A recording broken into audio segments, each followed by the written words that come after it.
And the lighting looks weird. All right. Morning thoughts, morning thoughts, morning thoughts. Shout out to the people going out to work this morning. Shout out to the people coming in from work this morning. Extra special big up shout out to the people who work multiple jobs. I have the utmost respect for you. Shout out to my entrepreneurs, my stay at home moms and pops, my retirees. Shout out to the drivers. Shout out to the Uber driver, Lyft driver, truck driver, taxi driver, food delivery drivers, round town and long distance truck drivers. Shout out to the crossing guards. Shout out to the school teachers. Shout out to law enforcement personnel, medical field personnel, military personnel. Whatever your job description is, shout out to you. Shout out to the AC techs. Shout out to the secretaries in the offices. Shout out to the chefs in the kitchens. Big up the people them with the cook shop them. Shout who else we need for shout out, Bill? Shout out to the security guards. Shout out to we're still in Jamaica, so shout out to the Jamaica Constabulary Force. Shout out to them out there heavy. Shout out to who else? Yeah, Mr. The taxi driver, all the drivers them already. All right, I think that is it. Whatever your job description is, shout out to you. Extra special big up and shout out though to the people who wish good for others as much as you wish good for yourself. Here we are on this beautiful today on Monday. Today, what today is? Today's Tuesday, January 7th. Thank you for being. I don't even know what day of the week it is. As you can see, our lighting situation is not what it normally is. Our background is not what it normally is. We're doing this on the fly. We're doing this on the go, right? But I just couldn't let it go by any further without doing the morning thoughts because I'm starting to feel like I'm being left out. And after a while, you just lose track of all these different topics that are going on. And before you know it, you fall behind. Not, I don't know why I'm worried about all that, but I am. I should be worried about having some time. Somebody says you're freezing. Oh, it's snowing here and it's freezing. Let me pick up some people who are in the chat this morning. Let's start from the top. First person in, Marilyn Grant. Marilyn Grant, thank you for being here with us this morning. I appreciate you being here. Bedroom Bully 27 is in the building. Bless up everyone. 5Feel63 is here. Says afternoon to everyone else in this platform all the way from England with the British flag flying high right there. Naisha, thank you for being here, family. Marilyn Grant says, please hit the like or thumbs up button as you enter the live. I appreciate that. Naisha says, SouFlo, I just landed in London, back from Jamaica, and it was fun. Well, I'm still here and still having fun. I'm still here, Fred. I'm still having fun. I just come back from Westmoreland yesterday, and I'm all over the island. So the people who I'm supposed to call back, let me explain. I have multiple phones around me. One phone works here, the next phone only works there. One phone when requires I don't have international roaming. So one phone works wherever there is internet and the other phone works here, there, and sometimes and never at all and these kind of things. So if you're reaching out to me and you're not getting me, it's not because I'm avoiding you. Give me a couple more days where I'll be back in my element and we can, catch up where we left off at. Sometimes we take a break from things, yeah, man, and it's needed, right? Say hi to Shakira Sphere. RR123 says, say hi to you, babe. She in the background with the kids. She say hi. The snow has cleared up, but more is due to fall later today. 5Feel63. 5Feel63, I'm sending you warm vibrations, my friend. Warm vibrations. Jamaica is beautiful right now. I wish I could bottle up some Jamaica and send it to each and every one of you that's overseas. We have a lot to talk about this morning in the Morning Thoughts segment. I saw a video of Olympic athlete Fred Kerley, the Olympic sprinter Fred Kerley. Fred Kerley got the black man's treatment in the United States of America. I'm laughing, but it's not funny. Amisa Tech serious thing make joke. For those of you who are new to my brand of delivery, we do commentary and we also do discussions. Fred Kerley got his brand of, his wake up call, basically. Somebody said Fred Kerley is also was also one of them who said, I'm voting for Trump. I'm voting for Trump. I don't know how true that is, but we are going to talk about Fred Kerley getting the beat down. He was tased, he was beaten, he was arrested. And we're going to talk about that and my African American brothers who voted for Trump, who also wouldn't see what everybody was trying to show them. U.S. immigration updates, there are some. We're also going to talk about the U.S. Congress has verified Donald Trump's election victory for January 20th inauguration. So we're going to call that segment 4 years of what to expect. And then the Jamaican couple that died or was killed. They were killed in the U.S. Sad story, man. Sad story. But this story will drive home something I've always said to us, right? Which is life is fleeting. You don't control time. Live the best life you can live. Whatever it is that you're supposed to do, do today. Forget procrastination, right? And not only that, but basically keep your house in order because you never know. You never know. So we're going to go through that story of the Jamaican couple that lost their lives in the United States of America. And then we're going to also talk about, not talk about, but just run through quickly. Joe Biden has signed Social Security Fairness Act and what this means. A lot of you might think it means nothing to you now, but it will mean a whole lot to you in a couple of years to come. Let's start out with a story. I almost killed a dunce croft in Jamaica yesterday. I almost got violent yesterday, out of my character yesterday in Jamaica. Jamaica brings everything out of you. It brings the extra loving part out of you. It brings the appreciative part out of you because you appreciate nature, being around because it's so much here. Jamaica is this lush tropical island. There's so much to appreciate. It brings greater appreciation for life out of you because you see a lot of suffering here as well. It brings out the motivational part of you because you're there foreign and you still see a lot of people here in Jamaica look like they're doing way better than you. So you have to question yourself, like, what am I doing that I'm not, hitting up on that level yet? Man, it's not my time yet. I just got to keep grinding. I got to like put the work in and believe. It brings everything out of you. It brings the horniness out of you because you're there and you eat some good food and for some reason you feel like you just want dugu all the time. It brings, when I say it bring everything out of you, Jamaica bring everything out of you. Jamaica also brings the beast out of you. Jamaica brings the frustration out of you. Jamaica brings the frustration out of you because you go to do things that are supposed to take 5-10 minutes to do, and 2 hours later, you're still standing in the same line. And then you get to the front of the line and you're told you can't do that today because of some minor hiccup. I don't want to be complaining. Listen to me talk. I'm just saying Jamaica brings everything out of you. We're going to warm up with a story this morning. Yesterday, I jumped out of the car. I said, damn, I'm out of cash, right? Because as usual, when I'm here, I don't travel with cash. I pull cash out and I spend and then I give away. That's what I do when I'm here.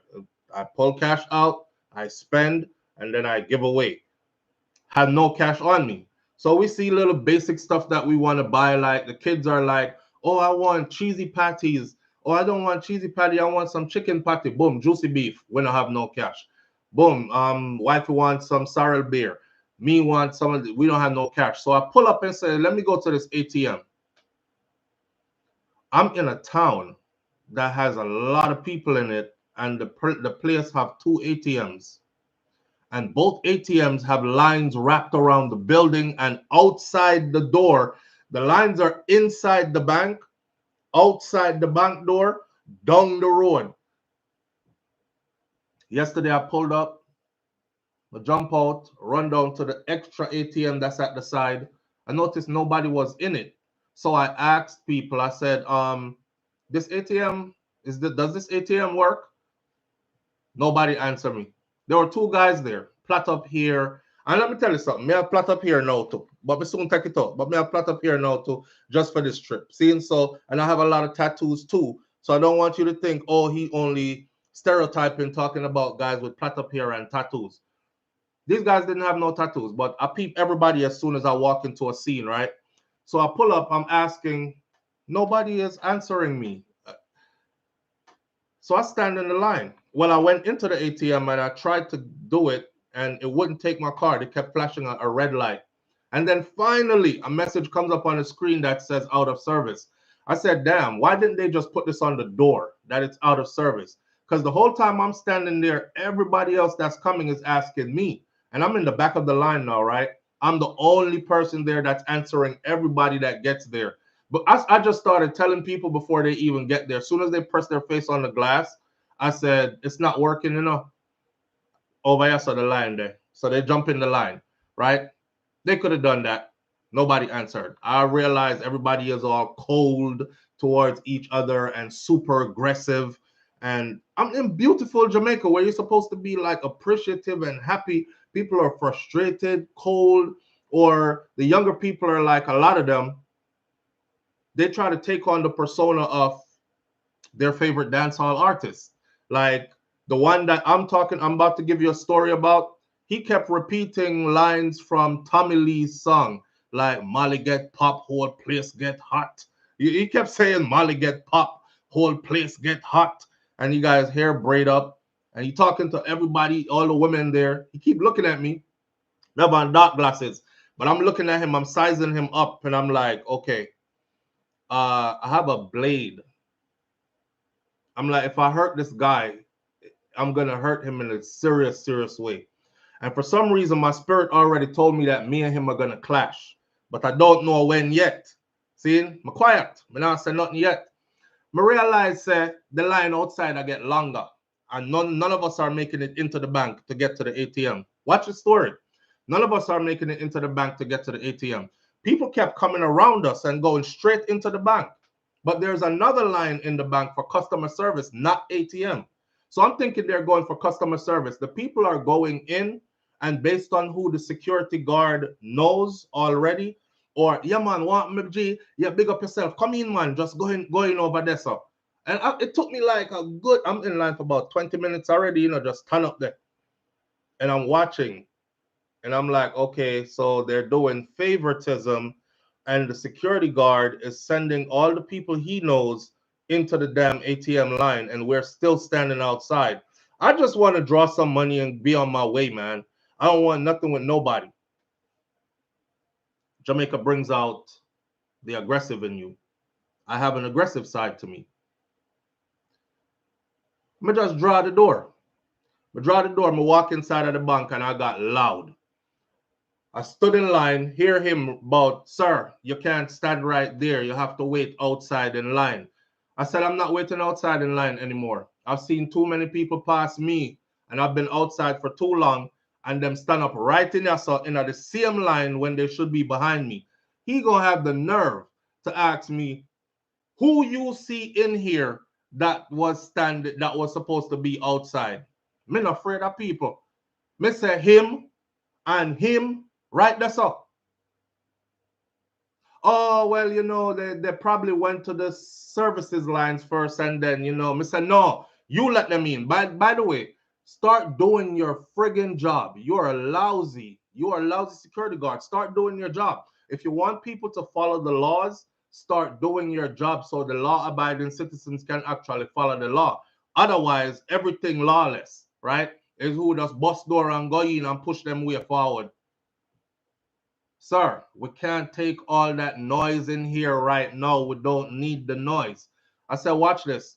I'm going back outside and I'm going back in my place in line. Nobody now pass me again. I'm going in next. I walk out. I went back in line, went back to my place.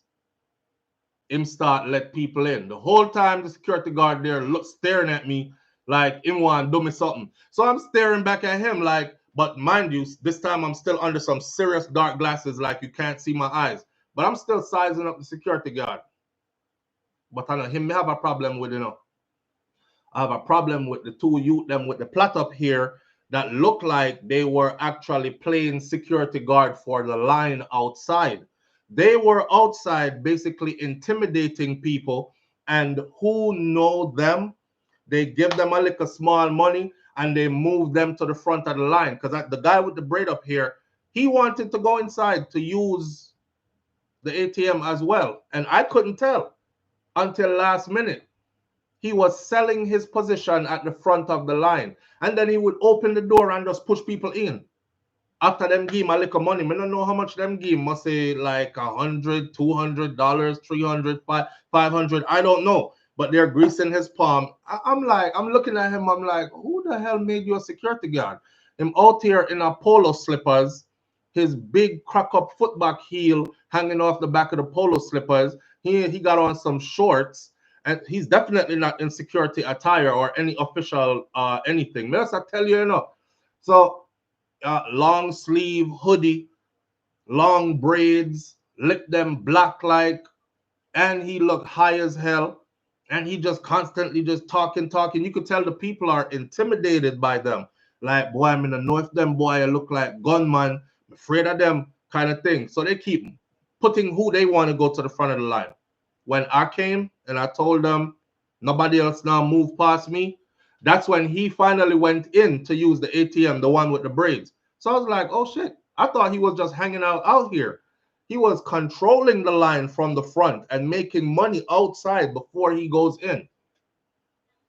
We get let in finally. This is 45, 50 minutes later, almost an hour. I'm in there now. I'm in the bank. This guy with the braids, he's at the front of the line. He goes to the ATM. All me hear is brrr, psh, psh, psh, brrr, psh, psh, psh. Me I say, yo, the man must have pull out millions of dollars. It must be a real chopper this. Cause you know that you could look a certain way, but don't judge a book by its cover. That's another thing about Jamaica. Don't judge a book by its cover. Some of them youth here out there, they might look scraggly, but they could pull down a whole lot of money. And whether it's legal or illegal, they have access to it. You know what I mean? So I'm like, maybe I misjudged. Here we go. Remember, I know I'm about 45, 50 minutes in at this point. This brother goes in there. I'm timing him. 20 minutes he's on. So now we're over like an hour and 15 minutes, hour 20 minutes going. He's still at the ATM. The ATM still I make the same kind of sound. But I don't see no money coming out. I don't see him putting money anywhere. I push up behind him and I look because I'm taller than he is. I look, I'm reading the ATM. The boy stand up there with 4 $1,000 bills. And he's trying to put the 4 $1,000 bills into the ATM, and it keeps saying, remove your invalid note. Remove your invalid note. So the ATM keeps taking his money and spitting back out the money, saying the money is invalid. The money is invalid. And he keeps rotating the same 4 $1,000 bills. And he was doing that for over 20 to 30 minutes now at this point. I say, you know, so that you has a problem. But I'm standing there, you know, cause my turn next. I get my turn in line. He leaves.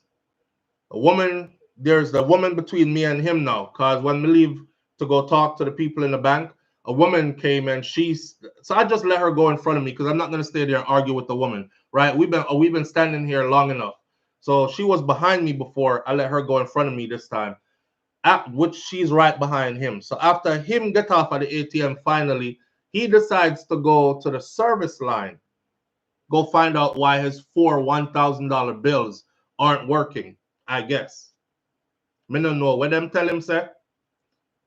The lady is using the ATM now. I'm next. He comes back to the line. Guess what this brother did?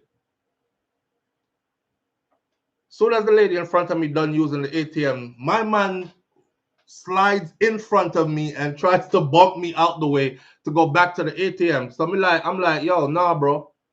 Yeah, I move him out the way gently. I'm like, nah, bro. I'm there. Me gonna conduct my business and leave. Me there a long time, and you get your turn already. That's what I said to him. See the brother, yeah. This is him to me the whole time. He was like this.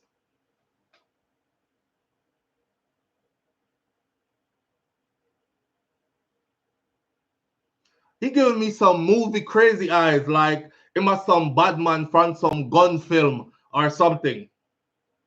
Uh, uh, I think I was schooled by the U.S. Army infantry.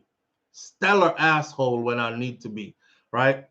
I'm like, he's feeding me too much because I'm about to get super violent, like swiftly. And the whole time, I'm moving him out the way. The whole time he's standing behind me now. You know that there's a glass thing at the top of the ATM, right? So I'm watching him through the glass thing at the top of the ATM. This him behind me the whole time.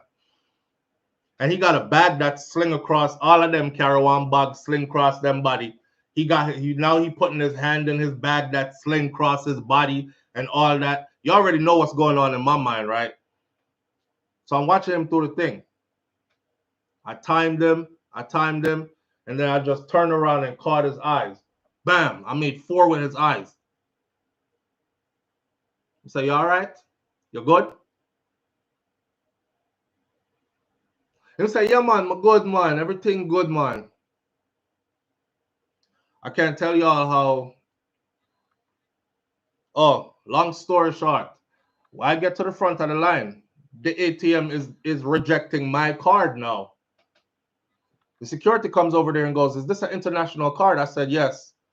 He said, we don't take international cards here. You have to go to Scotia across the street. This is the same bank that I've always used my card, the same card at every time I'm in Jamaica.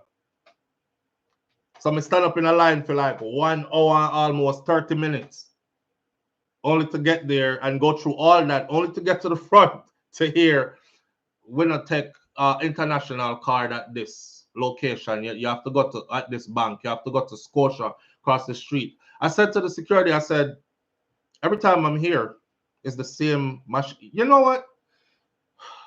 Forget it. I'm out. Bye. I'm gonna just walk out and leave. You want to say the youth, I look me up and down the whole time I'm leaving, like him, I gonna do me something.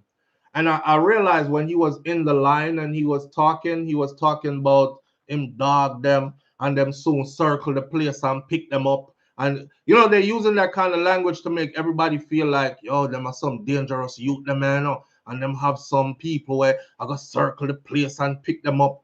And my whole day was ruined.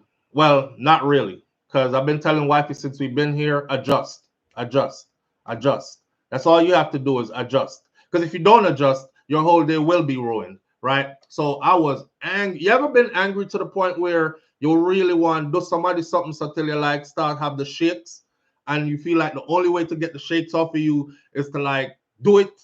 That's how I was. That's how I was. That intimidation stuff. So message, cause I'm still there, I'm still up on the ground. Message to the youth, them with your little plot up here, tattoo up body, your big crusty footback shoot hanging off your heel. The message to you, you will wake up and dead early.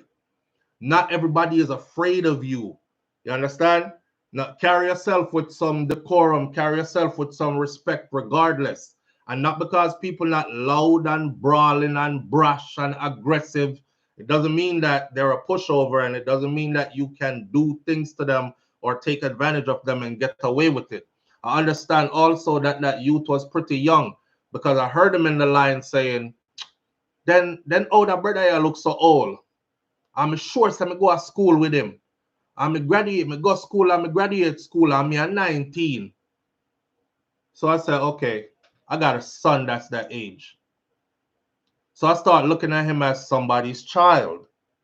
And he had a friend with him, and the friend was biting his fingernail and holding his head down and trying to that friend that follows, but is not that type kind of thing. Yeah, and some of the things he was saying, you could tell it was embarrassing to the friend. So the friend I try sink down in himself or hide himself. And when every time he hold up his head like this, him eye them just bloodshot red. I'm like them smoke before them come out here this morning. I feel sorry for him. I wanted to actually pull the other friend to the side and be like, yo, bro, you're gonna lose your life behind this friend right there. So go find something constructive, productive, progressive to do with yourself. I wanted to give him that message so bad, but you know, it's not everybody you can give message. Cause I see people give people them kind of message they already, and you get a big suck your mother. That tell me nothing, me don't want to hear nothing from you, dog. I saw in the States this older guy was trying to give some young dude a message like that, and the guy pulled out a gun and he said, "Talk to me one more time and see if I don't shoot your ass. Say it, say anything to me one more time." The older guy was just trying to say, "Man, listen, y'all can't be out here fighting in the streets, you know, carrying on the way you are. You see them police passing by, none of them are black. And even if they are, the black one's gonna beat you the worst because they trying to prove to the white ones that they just like them." He trying to give them game. Get off the streets. Go do something better with yourself. I wish I had time all over again. That's how he kept talking, right? Like, I'm your age now to do this all over again. The little boy kept looking back and he was like, hey, old man, you ain't heard me? I said, stop talking to me. Hey, the next, all right, bum. He pulls out the gun in the middle of the street and he's like, yo, the next time you say something else. Anything. Next time you say something to me, I told you stop talking to me. I'm going to shoot your ass. Watch. I'm going to body you. So you can't really talk to these young people like that. So I had to eat that message, you know, and hope that other one find his way to progressive, productive, happy life instead of what he out here following. One frustrating Ross morning just trying to get some money out of an ATM. That's how that story went, right, in Jamaica. But anyways, here we are, and we're still enjoying it, and nothing that if you complain about is just experiences that we share, right? Right. Now we can start to get into into our topics for the morning. King Big says my recent trip no bueno. 3 people get boxed up in a one place at Ochi, and me I left the story there so. And me I left the story there so. Oh man, King Biggs, I know you box up the people them at Ochi. You're right. As them said, Jamaica is not a real place. Jamaica is an experience. You know, it's a real place. It's a very real place, but it's a it's an experience. Now let's tell you about the really good stuff. I'm doing a whole lot of vlogs, like vlogs I never did before. So you're gonna see a whole lot of stuff when I get back. But I wake up in the morning, I said to myself, we have to touch the road early. Because when I'm in Jamaica, I go everywhere, right?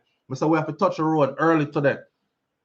Because we're trying to get to a place that's like 3-4 hours away. What adventure awaits us on the way there? You know, I'm driving and I said, boy, you know, I'm feel for this morning for breakfast. I feel for some callaloo with some saltfish in it, couple finger green banana, and piece of yellow yam. As soon as I said that, I'm not kidding you. As soon as I said that, I must have drove like a little bit more down the street and boom, I pulled over and that's exactly what was there. I said, Mommy, what going? Y'all food this morning? We're ready. She said, I have some callaloo and saltfish with some green banana and some. I said, Jesus Christ, somebody loves me. I am being guided and protected. You know, and that is like the spirit just told me, like, just pull over your son that you need this morning. And I'm eating this food. It's made with love and it's served with love and a healthy food. And I'm like, yo, I couldn't get this in America, you know. I couldn't wake up in the morning, drive down the street and say, you know, something feel for some callaloo, saltfish, 2-finger green banana and piece of yellow yam in the morning. Yeah. And boom, it there right there, so just pop up in front of me. The other morning, we getting ready to leave again. I said, Auntie Cutie said, come, let's go get some breakfast. Me, I said, wait. She said, don't I want a man down there, so I can't tell you how I'm so proud of some of my brothers in Jamaica, man. Whole heap of hustlers there here. And remember, I told you we have to balance it. So as much as we talk about the waste people, them, we got to talk about the ones who are doing good. This brother used to work at the hotel, in the hotels as a chef. And he left that job. The mind is something, man. Ingenuity, the ability to create the life that you want. Listen, I was so impressed. First of all, when I got to the person, he wasn't at his regular spot and didn't even leave his yard yet. So she brought us up the road and into his yard. He's getting ready to push out his. If you see this cart that he made, this man made a whole restaurant, y'all, customized restaurant that he can push down the street. And I know you've seen the rickety ones that might look like, nah, his is, you can tell, super smart. I got there and the brother looks like my brother that passed away. And I'm looking at him. I'm sure he probably thought, why the hell am I stare upon me? So, because I couldn't help it. And I'm like, is this my brother that came back in the flesh? You know, I mean, that's I think them thoughts because he looks so much like my brother. And something said, this is where you're supposed to eat from this morning. So me I asked him, I said, what you have? Him said, man, me have fried dumpling and saltfish cook up already. And then me have peanut porridge. Wifey said she want peanut porridge. Me say, okay, boom. I get the peanut porridge for wifey. I got a couple of cups of peanut porridge. And him said, soup there too, you know. Me say, oh God, what kind of soup? Him said, chicken foot and cow skin red pea soup. Me said, Jesus Christ, God love me. Ever since I landed in Jamaica, matter of fact, go look at the video the week leading up to me leaving the US. I kept saying it over and over. I kept saying, yo, I can't wait to get some chicken foot and cow skin soup, red pea soup. The whole time I've been here, haven't run into anybody that made it. I'm just seeing people with like fish tea and chicken foot soup. They brother early in the morning, and I'm not talking about no leftovers, nothing. I'm talking about people that wake up 4 o'clock, dark hours, and cook them food. And their food is grown right there, which part them there. Peanut porridge ready.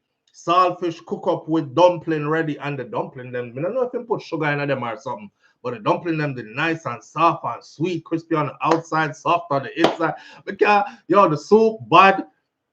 Kai said he wanted soup. I was worried about finding soup for him in the morning. So it was like, ah, my prayers were answered just finding soup that early in the morning, plus the kind of soup I've been looking for. Man, no. But yeah, shout out to the one them out here, man, who are actually getting up and getting at it. That brother, the same tired of the tourism industry as in working in people's hotels, because you're never going to get rich like that, and you're never going to make enough like that. You have to put your shoulders to the wheel, and you have to use your good senses where God give you. Man, I can't tell you how proud that brother made me feel. And you know, when I got back, I said to wife and I said, you know, so you have a lot of waste man out here, and you have a lot of well progressive, productive brothers out here, and I don't see how the sister them end up choosing the waste boy them, because there are so many brothers out here that are well on it, like they're on it. Me pull up in at the man yard. Auntie Cutie said that's his vehicle right there. You know, him by the van there's tell us there's a nice van. That van must hold 12 to 14 people, but it's a newer model, up to date type of van. And if you see the house and if you see the yard, you know, some people will be like, oh, you have to be a school teacher or a doctor or some kind of prestigious job then, a title. And you can't tell them, say, a food me selling, no, mommy. And, you know, yeah, and buy all them things here for myself. Yeah, and take care of my kids, them, and my yard look nice, and my house nice. And a lot of you in a foreign not doing as good as this youth. I'm not asking you either. I'm telling you, okay? A lot of you in a foreign not doing as good as this youth. So nobody make what the job title looks like fool you. That's another lesson I learned. Don't make what the job title look like a fool himself. And wake up early and put him thing together, and he goes out there and he gets to the bread. Mr. Any woman have sense would I want this man. Any woman will have sense would I want that brother. Yeah. Would I want, because my brother was handsome. Okay. My brother that passed away was handsome. So when I seen this brother, I was like, to be so clean cut, well put together. And you know, some people have the sense like they're serving food, but them have like bridle palm mouth corner, matta in them. Yeah, as soon as you see them face, you're like, nobody want nothing to eat from you, so me I go up the road. I'm like that. I'm very funny. You can't have like dirt under your fingernail them and you're over there manhandling my food. You can't have bridle pan mouth corn and matter in a yai. Me no want it no more. I'm good.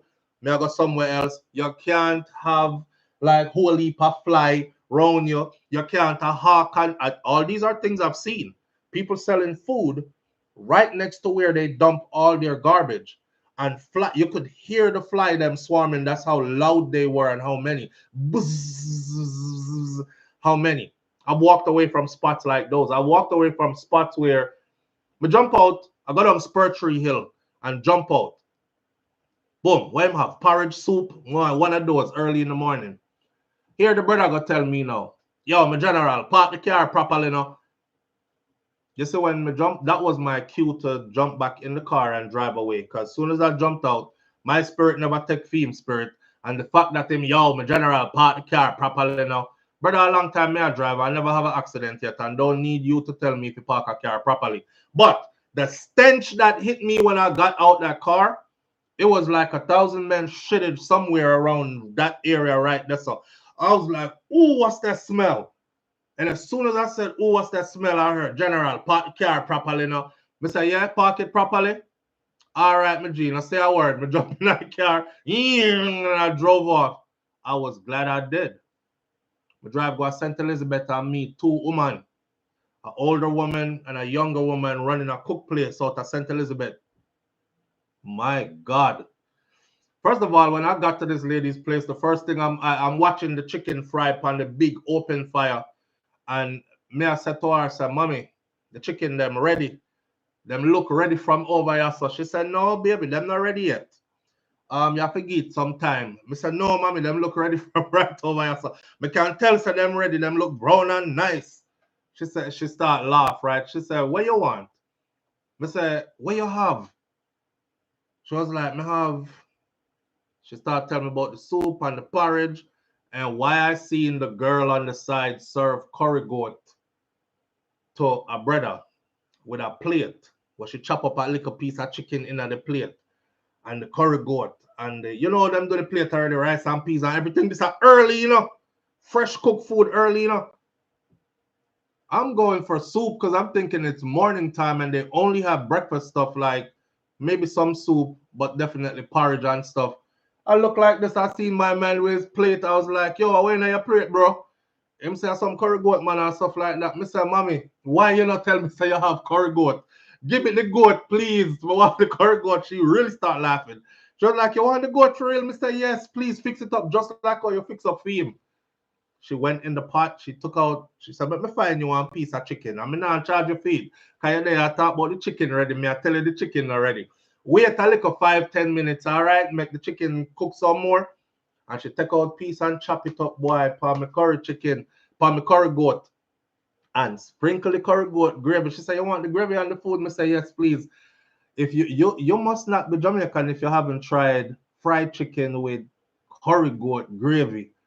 Oh my God. You know I haven't. I never had until now. The food licked me, you see. You want to see me and Shakira in the car? Actually, I took some pictures and did a video, but babe never off more sight. I don't go like she didn't. You know, the food was good, man. Food is one thing out here they don't play with, especially in the St. Elizabeth, Westmoreland area. I keep telling everybody, every trip to Jamaica, and the woman them, they out here. Big up to the Jamaican woman them out here. They working, they hustling. They in everywhere. They in everywhere. I mean, not just food. They in everywhere, and I love to see it. I love to see it. RR123 says, sounds like my dad that love pork. Him used to say, as long as it dropping at the hot aisle, it ready. As long as it dropping at the hot aisle, it ready. Man, listen. Our oxtail gravy is the lick, Kaz Robinson.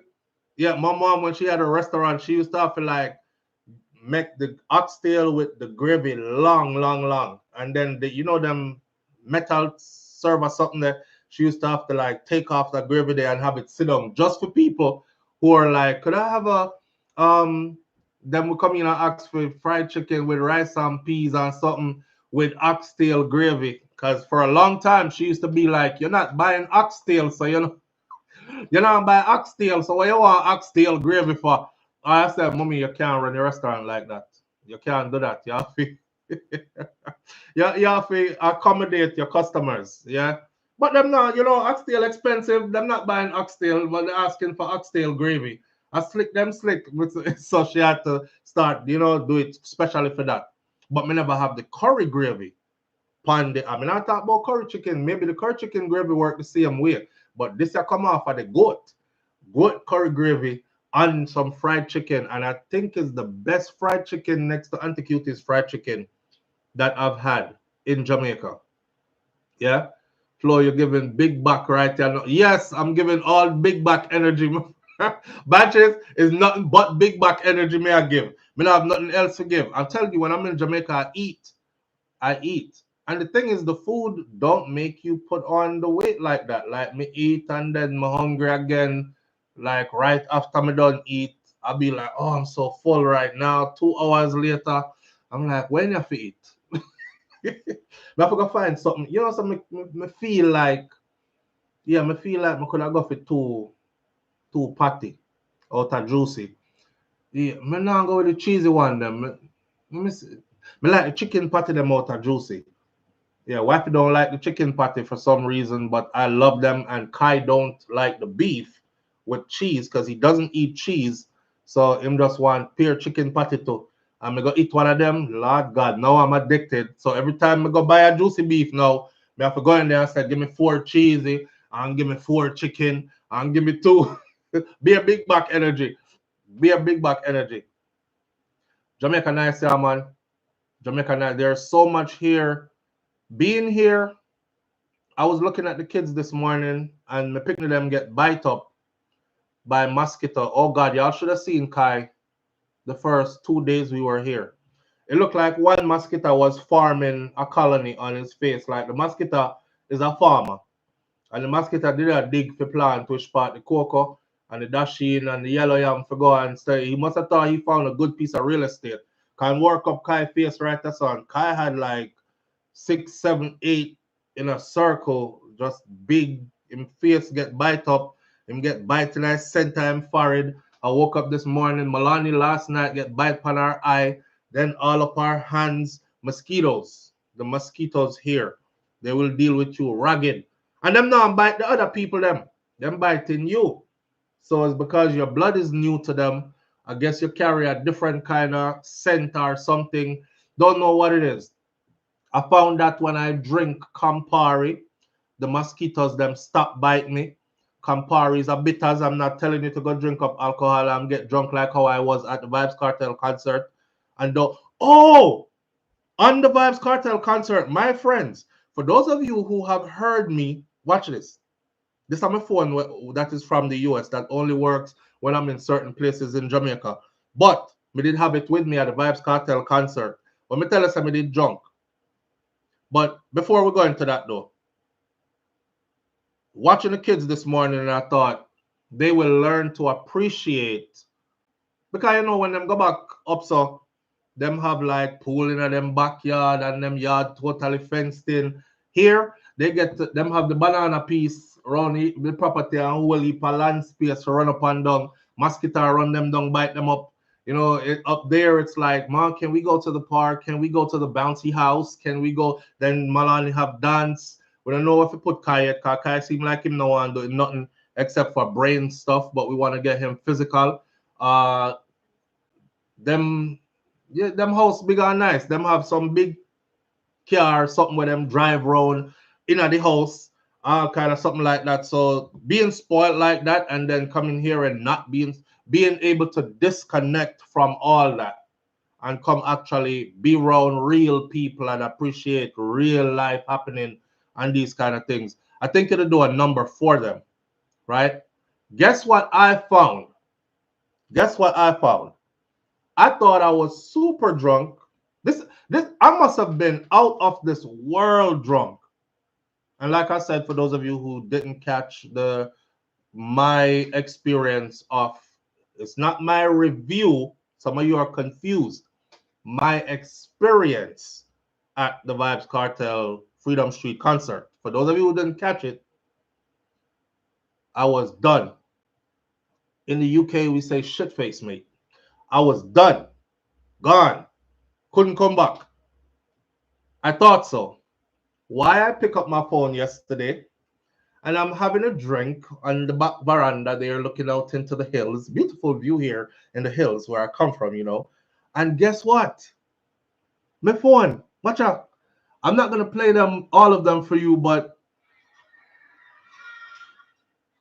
so all these are gonna get converted when I get back.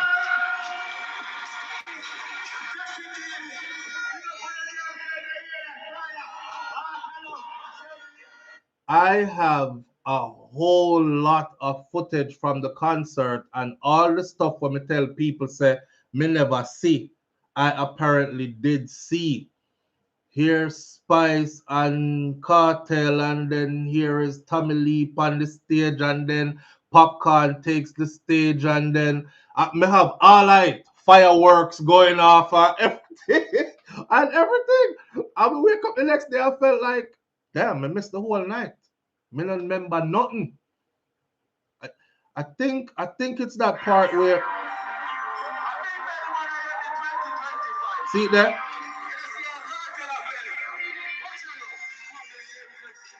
Chronic Law takes the stage. I have and I have like a long footage of everything. Me in the background. If you hear me in the background, me I talk, boy, yeah. Watch this now. Watch this now. When I was watching it back yesterday, I was like, I was very present, man. I wasn't damn present. To be so drunk that you were doing all that and don't even remember doing all that. I went down there and say, yo, Cartel, come to the stage right now. And his entrance, right? Getting to the stage. And nothing, I get the intro and him stand up there like say him frozen. And then he pick up the mic and say one thing and put the mic back down and the crowd went crazy. I have all that on here. So obviously me up there the whole time like this a record and I talk about watch this now. Watch you now. Why? Why? How do you wake up? Listen, how do you wake up the next day and you're like, I don't remember nothing from last night. I don't even remember filming anything from last night. Damn. Again, man, shout out to Michael and his wife because as she saved me. There's the drink, the nasty drink on the table called the Casamigos. And I took like 2 drinks of that. And it must have been 2 pretty strong, full up the cup kind of thing with a little bit of juice. She came over and she was like, hey, SouFlo, you see this? Don't drink any more of this. I said, why? She said, because it makes you lose your mind. I said, say less. I won't drink anymore. And I didn't. You know, I had people around me who were looking out for me to make sure that I never got embarrassed myself on all these things. You have over 90 snaps that I took. Naisha says I have over 90 snaps that I took. I have a whole lot of pictures, but I have a whole lot of video footage. So when I get back, I'm going to string my video footage them together. Hopefully there's no copyright infringement, which there might be. I don't know. I'm going to see if we run into any copyright infringement stuff. But it was what my reaction with it, you know. The time was had, Carter Joy Empress. But if you didn't tell me, say, yo, you had a ball last night, I would have never believed you. I would have never believed you. I did Bex, yeah, man. I did Bex, because wifey wasn't there. Wifey was, and I know if she was there, it would have been a whole lot of dancing and singing and probably less drinking. Yeah, probably less drinking. Or even if we not go drink, we would have been matching and measuring each other. Because we usually do that, and then we usually start looking at each other and be like, yo, all right, no more drinking. Time to start drink water. And then we start drinking water, and you know, try sober back up or something like that. But maybe they just have fling down the drinks them. Because I was so disappointed that she wasn't there with me. Yeah. Them for let me put this disclaimer out there for the young ladies who love go out and talk about Casamigos. A man want buy you drinks and you talk about Casamigos and buy us the bottle. You're gonna be somewhere doing something strange, probably for free. Yeah, I know someone to do something strange for a little bit of change, and that's cool. That's your ammo. But you got with that Casamigos, you're gonna be somewhere strange doing something, or somewhere doing something strange for free, and you probably won't remember that it happened either. So be careful out there with that.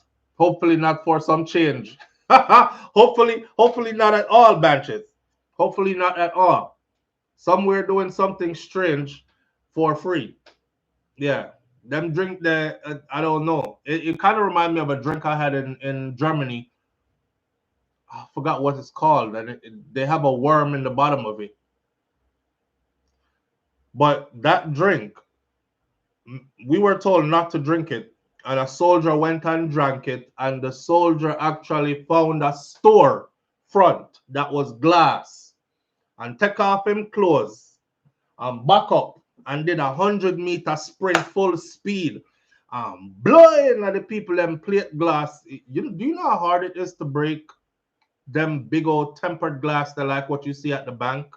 Or one of them him run right through that, mash up the people in place, cut up himself and something. Lovely Aneka. Lovely Aneka is mezcal. Mr. Article done. It's not mezcal. It has the worm in the bottom. Lovely Aneka is in the building with us this morning. Please go over to Lovely Aneka's channel. That's our fellow content creator sister, and support her as well. Keep it all in the family, right? Share the love. All right, we're gonna get into some of the topics I know this morning, because I'm going on and on because I miss you all so much, and I'm out here experiencing so much and enjoying so much. And again, we can talk about the Jamaica police, them boy them out here. Me say I seen, I should say this to my brothers and sisters, especially brothers. The energy you give is the energy you get back. That's all I'm going to say. The energy you give is the energy you get back. I have now had multiple run-ins with the Jamaica Constabulary Force doing their duties while I'm here. And I never had a problem. You know, you pull over the car, you put it in a park, you put your hands where they can see them. The same thing you do when they are foreign. Put their hand, you're in a non-threatening mode kind of thing. You're looking at them dead in the face, square in the eyes. You answer them with manners and respect. Yeah. I don't care if you're not like police or whatever. You don't fight that battle on the side of the road, because I guarantee you're going to lose. Right? So manners and respect to them. Morning, officer. Yeah. Driver license registration. We're doing a spot check here. Them have them cordon set up, and we just provide what they ask for. Them look over your documents and stuff. They're looking in your vehicle. They're looking at you to see if you make any kind of funny movement, nervousness. I might have 2 kilos of coke and 2 rifle in you. Me don't know. You present yourself as you would like to be respected, kind of thing, and you speak to them accordingly, and then you're on your way. So shout out to them. For the people who say that them not out here or do not none all this, and they are everywhere. They are. And I've been like a whole lot of places. And everywhere we got them there. And not only they're there in heavy presence. So big up to them for that, because the place feels safer. You see them draw with 2 van load of man the other day. They stopped them down by Sandals North Coast. South Coast or North Coast. And draw them with. Search their vehicle, found things, and suddenly them 2 van back was full. What else there is before I get into these topics this morning? Oh, the land in Jamaica. Oh my God.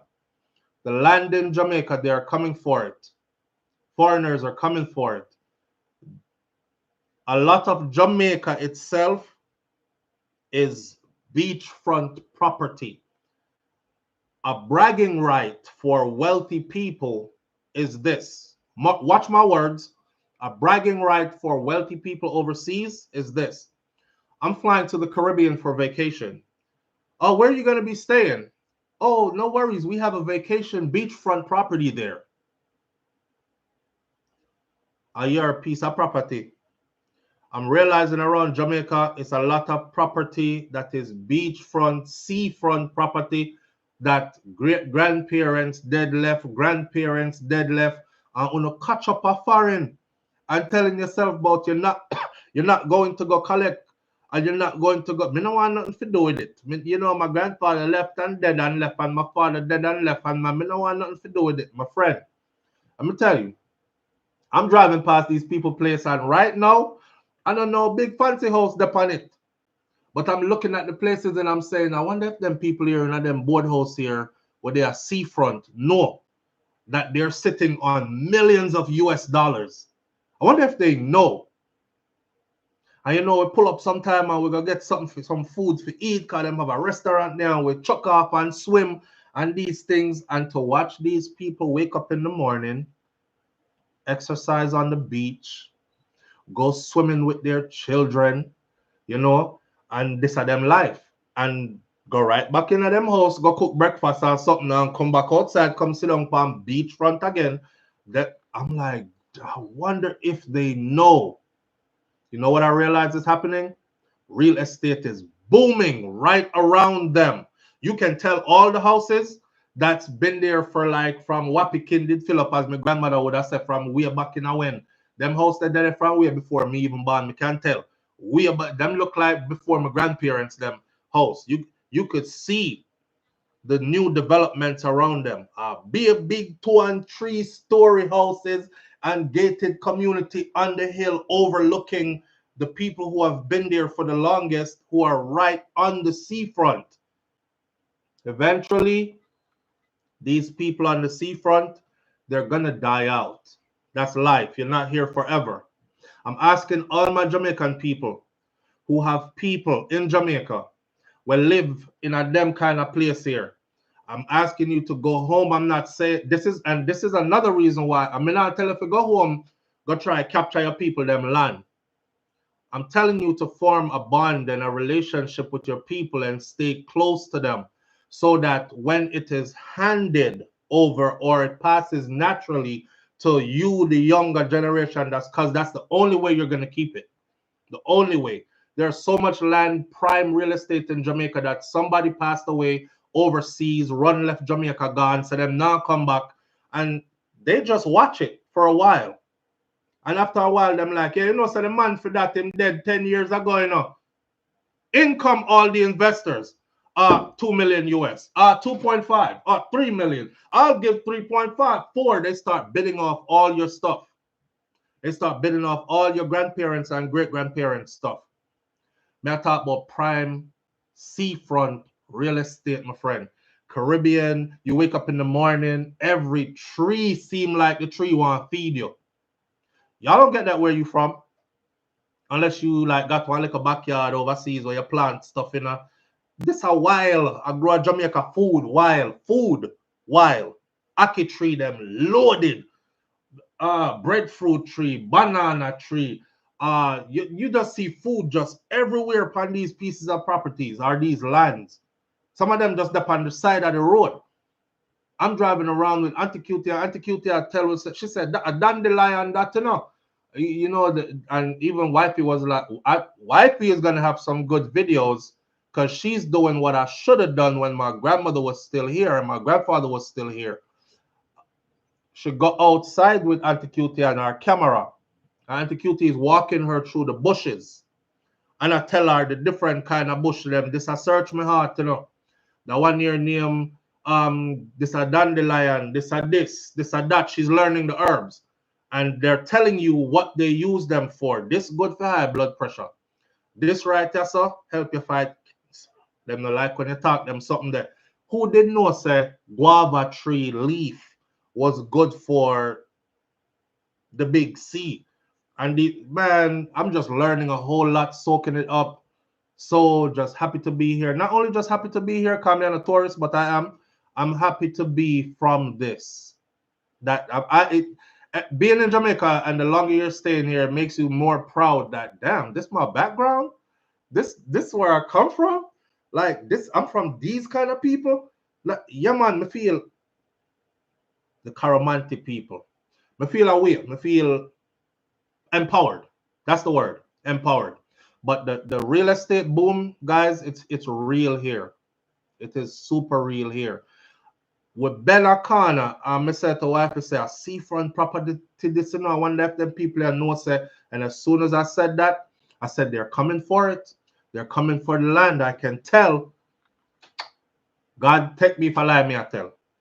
As me bend the corner, there's a new establishment going up. It had one black man and about 10 Chinaman on the roof. Obviously, they're building a two-story. So the first floor done, and they're going up with the building right that's upon the beachfront. This is not in your tourist area. This is raw beachfront. If you go there, when you see the vlogs when we come back, you will see. You'll be like, damn, where's this place? Many got places where whole heap of tourists go, and we're gonna talk about all that too on other vlogs to come about white people going to Jamaica with their colonial mindset, scorning the people on their own land, disrespecting the people in their own places, and the Jamaican them will lick out them body like so they worship them. We're gonna talk about all that at a different time. Yeah, I got so much to talk about. So much to talk about. But again, if your people them have something here, please don't stay afar and talk about I'm not going back to Jamaica because don't let nobody run you off of this. Don't let nobody run you off of this. I think some of this was orchestrated and designed to be this way so that some of you will be afraid and don't come back. Because your people them have prime real estate. The stuff where you grow up and run up and down pan and you think, oh, a bush this. Them something they are not bush no more. Them piece of land that worth millions of US dollars now. That's how I try to tell you. Even if it up in the bush, them I look for, oh, look at this piece of hilltop property. From here, you look at the scenic view. You grow up thinking, yeah, me grow up way up in the hills in the bush. Mosquito used to bite me up. Me glad when me left to see. Don't stay in them people that land for too long and give yourself this false sense of what accomplishment is. Because you're going to find out later that it wasn't really that. It wasn't really that. Your health and your happiness, I can't tell you the level of freedom. I don't know, last night, some boy out there, because which part me come from, we still in the back in the ages. I told you all, I have my piece of heaven in Jamaica, right? We're back in the ages still. Not much has changed where I come from. So the younger people who are here now that drive car and them parents live a foreign and you know the house built up now, house where used to be board house now is not board house no more, it's concrete house now. House where used to have one room when we are grow up now is 5 bedrooms, 2 bathrooms and these kind of things now, as is the house that I'm in right now, right? Them no have nothing to do here. So wifey I said to me this morning, said, "Oh, not even have police up here. So I own police on herself." I would say yes. Because the whole time she been here, I'm sure she not even seen that one police up here. So we don't even have police up here. So which part me come from? I'm from another Jamaica that's in Jamaica. Yeah, it quiet up here. So till the only thing you hear out there so a peeny wally. When time it start get late and crickets. Except for last night now, and we have like a one brother that drive up and down and play music. Last night, for some reason, him park out of the church, which is at my yard gate, turn him car in a my house direction, and somebody came down the street. I was talking to him, and them end up two brethren just a reason on the side of the road. And he got his bright lights on, and the bright lights were shining straight into my front porch, straight into my dining room, living room area. So here goes my paro mindset. I say, I wonder if I set them, I set way up. Wonder if I get them, I get ready to come rob we and kill we. Because around here, everybody knows everybody, right? So this morning, I'm going to go down to my auntie, which is, I have family on both sides of me. So I go down to my auntie this morning. The other auntie just fly out yesterday. Or yesterday? Yesterday. She just fly out yesterday. The one over here, so she's still there. So I go down to Fiar yard. She live here. She not go nowhere. She just have other places in Jamaica. So I go down to Fiar house to find out who is this guy. So I know who in the community with us, right? But I'm still from one of those places in Jamaica. Not from like America where your neighbor doesn't speak to you and that kind of thing. We know everybody here. Missy pick me a pass and me tell my children them say, come outside, come look at the Jamaican kids coming from school in their uniforms and stuff. And then I said, I bet you money, all those children right there, you're related to them. Because the whole of we're related around here. If we're not related by blood, we're related through marriage. Or we are so close that we still call people auntie or uncle because they raised us even though they weren't blood related to us, and you can't tell the difference, right? So that's the kind of place where I'm at, and that's the kind of place I come from. The place them which part we just start get nice things like internet and them something that we up in the hills, but we have good things, but it's slow and back in time. Right. Oh, BM says you can really sell Jamaica. I was saying the other day, I said, Jamaica Tourism Board need to get on board, because I don't think anybody could sell Jamaica like I do. But the thing about me is I'm not selling something that's not real. Jamaica is like really in my heart, and my experience is so real. May I sell my experience? You see it? I'm selling my experience. An overseas investor offered my uncle 3 million US for the family land, and he respectfully declined. Nine's because your uncle is smart. And when they offer you 3, it's because they see where it's going to be worth 30 and more. I don't know how to explain this to people, but there's land here in Jamaica that's over 100 million US dollars. Don't take my word for it. I want you to go to, listen to me, because some people are going to be, look on Jamaica, oh, please. No word, nothing. This time I talk about millions of US dollars. I want you to go to Coldwell Banker, real estate.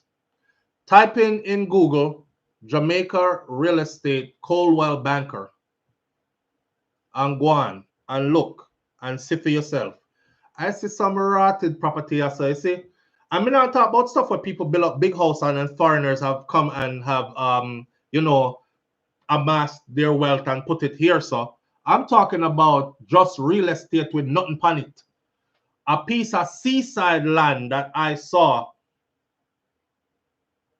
All I saw on it was what coconut trees and other fruit trees. 100 and something million. This me. I said they must have made a typo. This can't be. That must mean Jamaican, because this can't be the real price. It's the real price.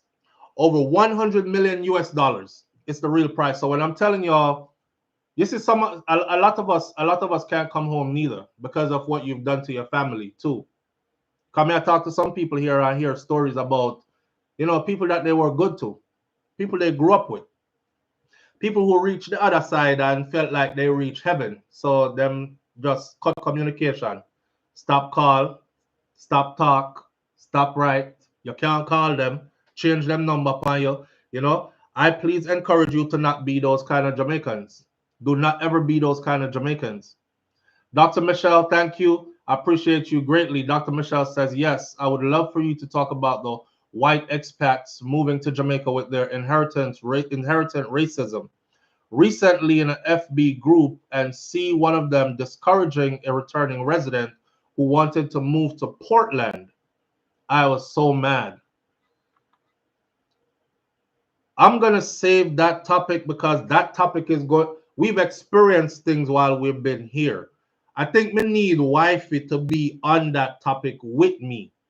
I'm telling y'all that for now, I'll just say, but okay, so the next time we go live, I'll make it about that, right? For this live this morning, the icon is already made. I appreciate you, Dr. Michelle. The icon is already made, and I actually already have topics I'm supposed to be talking about. I'm long-winded because I miss my audience. I'm long-winded because there's so much that's been going on that I feel like we need to catch up on. And some things I don't want to not say it now and then forget it later. So I'm putting those out there while they're fresh. But we're definitely going to be talking about that. Oh my God. Let's put it like this. Some people need to stay with spot them there. And it give me a sense like, I see some of them a walk around. I talk patois. I see some of them a walk around yesterday in a part of Jamaica where I not think that like, I shouldn't say I not think them should have done it because I feel like everybody could go anywhere. But my spirit was not welcoming to them. And the first thing I said to myself was nothing good. Nothing good. I would love to see them and wish them good. But the first thing I said to myself was nothing good because of our experience that we recently had in Ochi while we were there recently, just the day before. Yeah, so these people are here, enough of them need to tan which part them there. But I'm going to tell you about what we have personally seen and experienced on another video the next time we go live. For this morning, I'll make that tomorrow morning. God spare my life, we be here tomorrow live. That will be the start. And I will go into it fully. Things are happening, man. Things are happening. And I'm begging you, Jamaicans who have gone away, you've worked, you've learned, you've earned, you have something about yourself. Do me a favor and do two things. One, get in touch with your family. Get in touch with your family. And two, don't let them take away all the stuff that your ancestors' blood, sweat, and tears went into building. Me no business if it's a little board house, but a little piece of land. Don't look at it like that. And I'm telling you, don't look at it like that because them are going to knock down the little board house and put up a building and it's going to be worth millions of US dollars. The land alone that it's on. See, your people knew what they were doing. They knew what they were doing. Some of them might not have been like educated enough about the system and how to form wills and how to, you know, allocate stuff and leave things in the proper hands and whatnot. But they knew what they were. Them know so them never they want us go and not left nothing for you. And they saw the future. They knew all this was coming. My grandmother used to tell me all the time, this is why I speak like this. Me not talk so because I fired me live all these years. I speak like this because I was groomed like this. Right, yes, in this house, I didn't know I was groomed like this. And this house looked nothing like how it looked now when I was growing up here. I was groomed like this. Ano deso, it's over there. Ano yaso, it's over here. So my grandmother was preparing me and she was telling me that, you know, a different world is coming and your parents are going to take you away from me and where they're going to bring you to, you can't go over there, go chat to them like this, because none of them now go over as what I said to them. You have to speak to them in proper English like this. And so I need you to master the English language so you can stand in any room with anyone. That way, they knew all this was coming. They knew they were coming for this. Them did know. I get chills just saying this, but they knew that they were coming for this. So you being discouraged, I realize it's a part of the gimmicks, a part of the plan. For you to be so discouraged, you throw stones behind you and you say to yourself, I'll never return to Jamaica. Jamaica? No, sir. Be a killing that going down there. Me no want to go back there. I won't say there aren't killings going on in Jamaica, and I won't say that I feel like there's too much for this small island. However, there's a lot of people here in Jamaica who they're thriving. They're thriving, and they're happy and way happier and less stressful than us who are outside of Jamaica, thinking we're being successful. Oh, I'm this successful in the US because if I had never gotten this opportunity to be here, I would have never been this. I just told you about the brother who wake up and go sell him food at morning time. Him house nice like anyone away house will live a foreign. Matter of fact, a two house him have on the property. Two big house him have on the property. Him can tell us that I start out and start out working at the hotel industry, and that's one day something clicked in my head and said, you can do this for yourself, on a grander scale and earn more and be the master of your own time kind of thing. I know when you work for people, they tell you when to come to work and when to leave work and how much you make for the week. And if somebody dead and you need to go at the funeral, them tell you if you have enough time off to go. And no, you took time off already, you don't have any more time off. I mean, how many relatives you have that's going to pass away? You always send it to every funeral. Come on now, man, you have to work. And how many times have you been late? And if you're late one more time, we're going to have to let you go. And that goes with working for other people. To see them thrive in the way they're thriving, they own their time. You know, some feel like I down a river, I want to take a middle day swim. Them jump off in a river, take a middle day. You're stressed out in a somebody office of see ya? Or I'm a nurse, but you're walking that damn hallway doing 18-hour shifts and all that. Them jump off in the river today. Sun beat them up. Take a massage on the riverside. Back to work. Middle day. The perception versus the reality is what I'm talking about. And yes, they're coming for it. And they're here. They're here and they're taking it.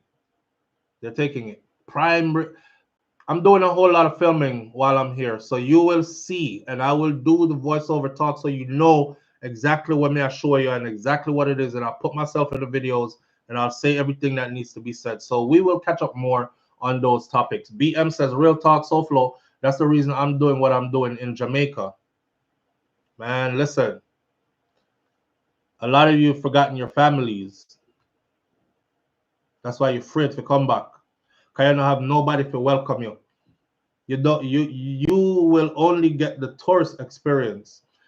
And if you are like me, say born here, partially raised here, the tourism experience will never be, and I'm not talking down on tourism. I want all the tourists in the world. I feel we could even do more. I think if Jamaica is doing 2.5 million tourists per year, I think we could do 5. If we're doing 5, I think we can do 10. If we're doing 10, I think we can do 20, 30, 50 million people from around the world per year to this small island.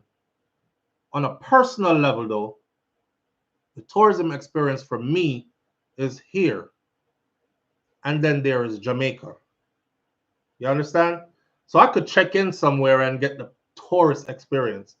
It will never fulfill as a job. It will fulfill for tourists because they've never come wake up in the morning and get some kalaloo and saltfish with some green banana and they're like, what is this? Oh my God, this tastes so good.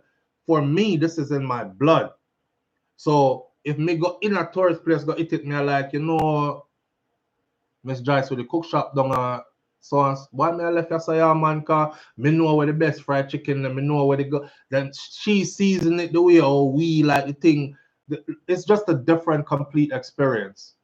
A different experience. A lot of you have forsaken your family that's here. Them can't hear from uno. Them can't see uno. And it's not because them doing nothing. It's because it's because you just thought you arrived. And people, let's be honest, we grow older, we lose touch with people, and that's just life. Life gets busy.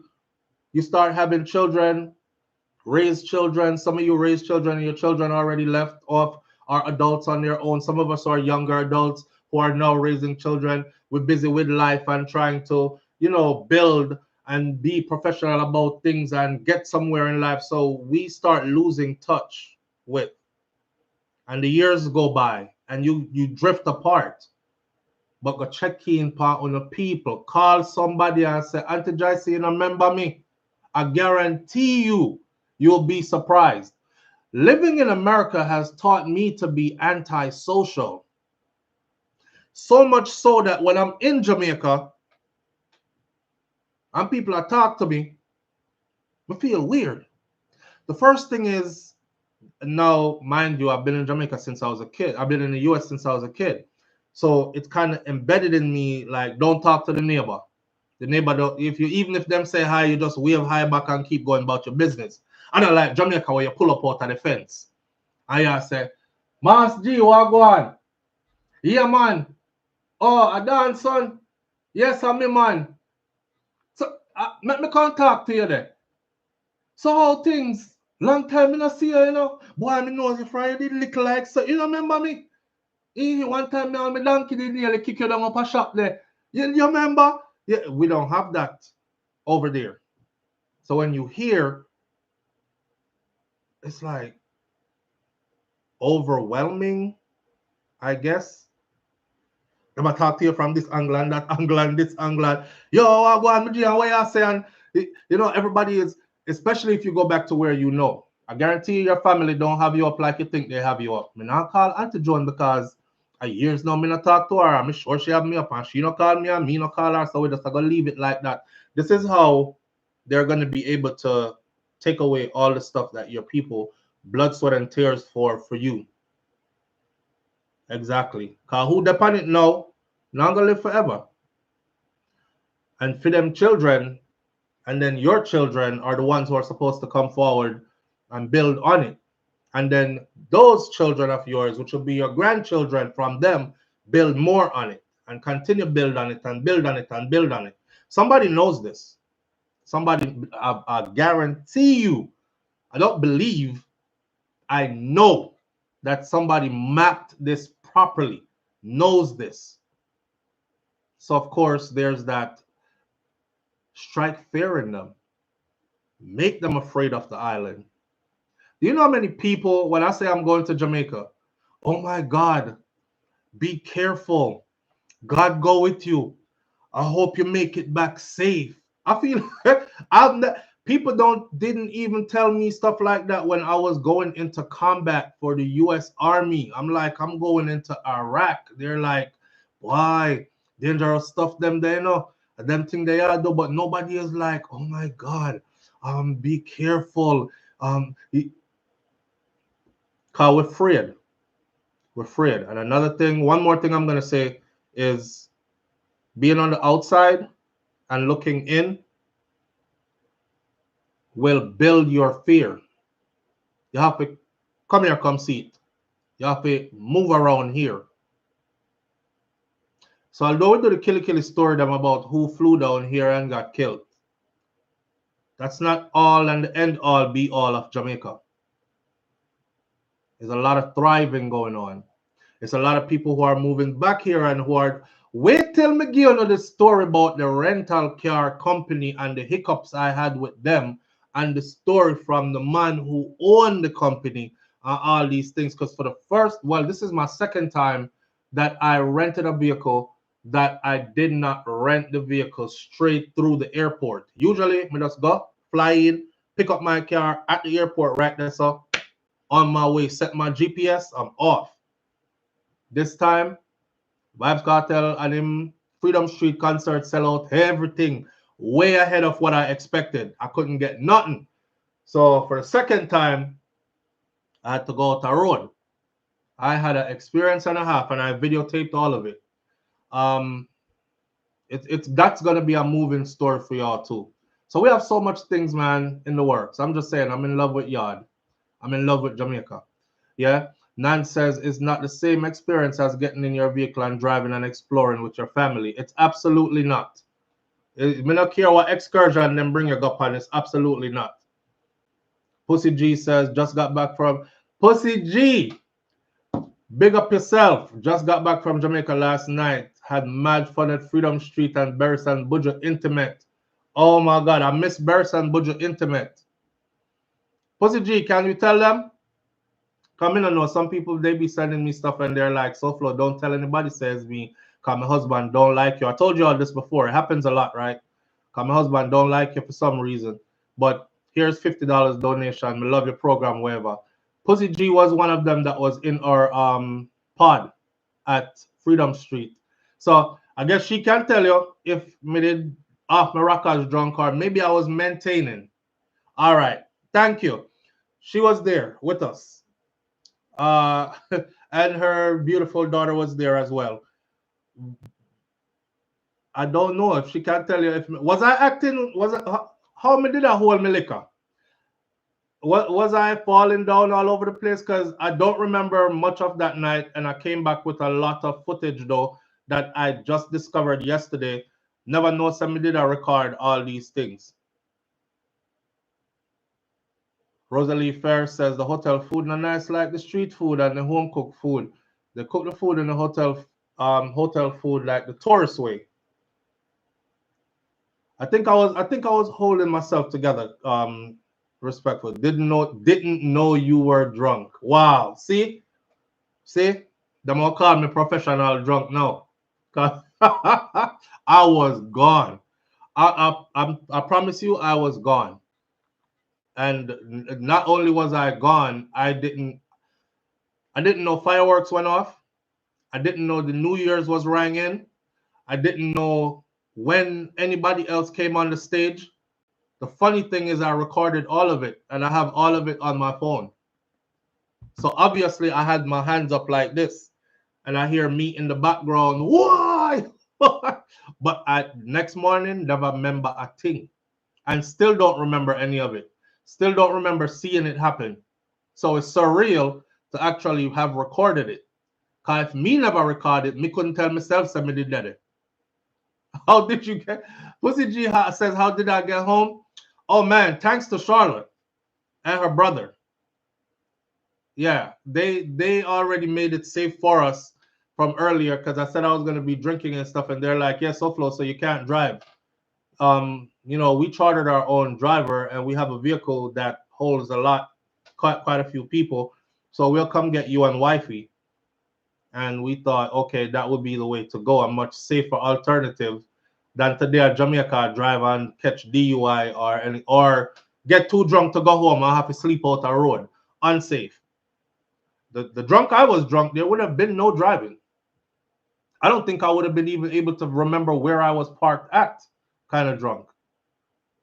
But I would have probably been there till the next day. Yeah, so y'all saved me, and thank y'all for taking care of me. You can't tell if him got embarrassed with her road. Audrey, Audrey say you can't tell us please if him got embarrassed with her road. I don't think I was embarrassing. I'm so trained to keep myself together that I think even with so much alcohol in my system, I think I still had some level of decorum about myself. I hope. I hope, cause just like I remember everything else. Why? I don't. The funny thing is, all I remember is the bad experiences. Or not the bad experiences really, but the things that I disliked. Because those happened as soon as I walked in and I hadn't started drinking yet. Like when I realized what the pod was and looking at the video mock-up of what the pods would be like, it was a complete different thing. Like when I looked around and I realized that the whole stadium was not transformed into a wonderland. It was just the open stadium. And, them two things there. Me did a stagger. Be sure we did a stagger. Be sure we did a stagger. Them kind of drunk you can't turn up trip. Be sure we did a stagger. I'm just glad I made it. Oh, hey. All right. So we're gonna get into some some of our topics now. We're 1 hour and 27 minutes into just chatting. SouFLo, you did a stagger. Stacey Ann says. Okay.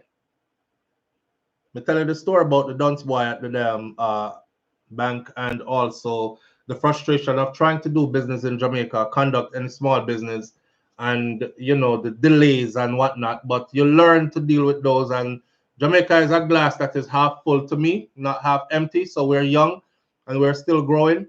And there are still things that we think should be in place already that are not.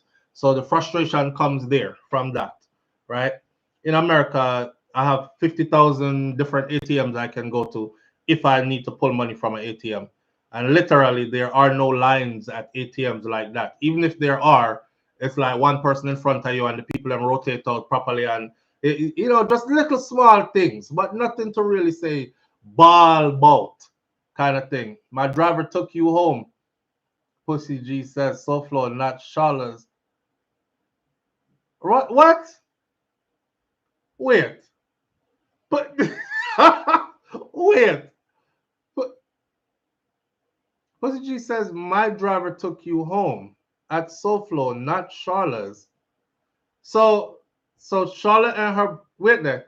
So Charlotte and her brother, that's not who I went home with. And so I say we end up at that somewhere doing something strange for free. Hear this now. No man, wait.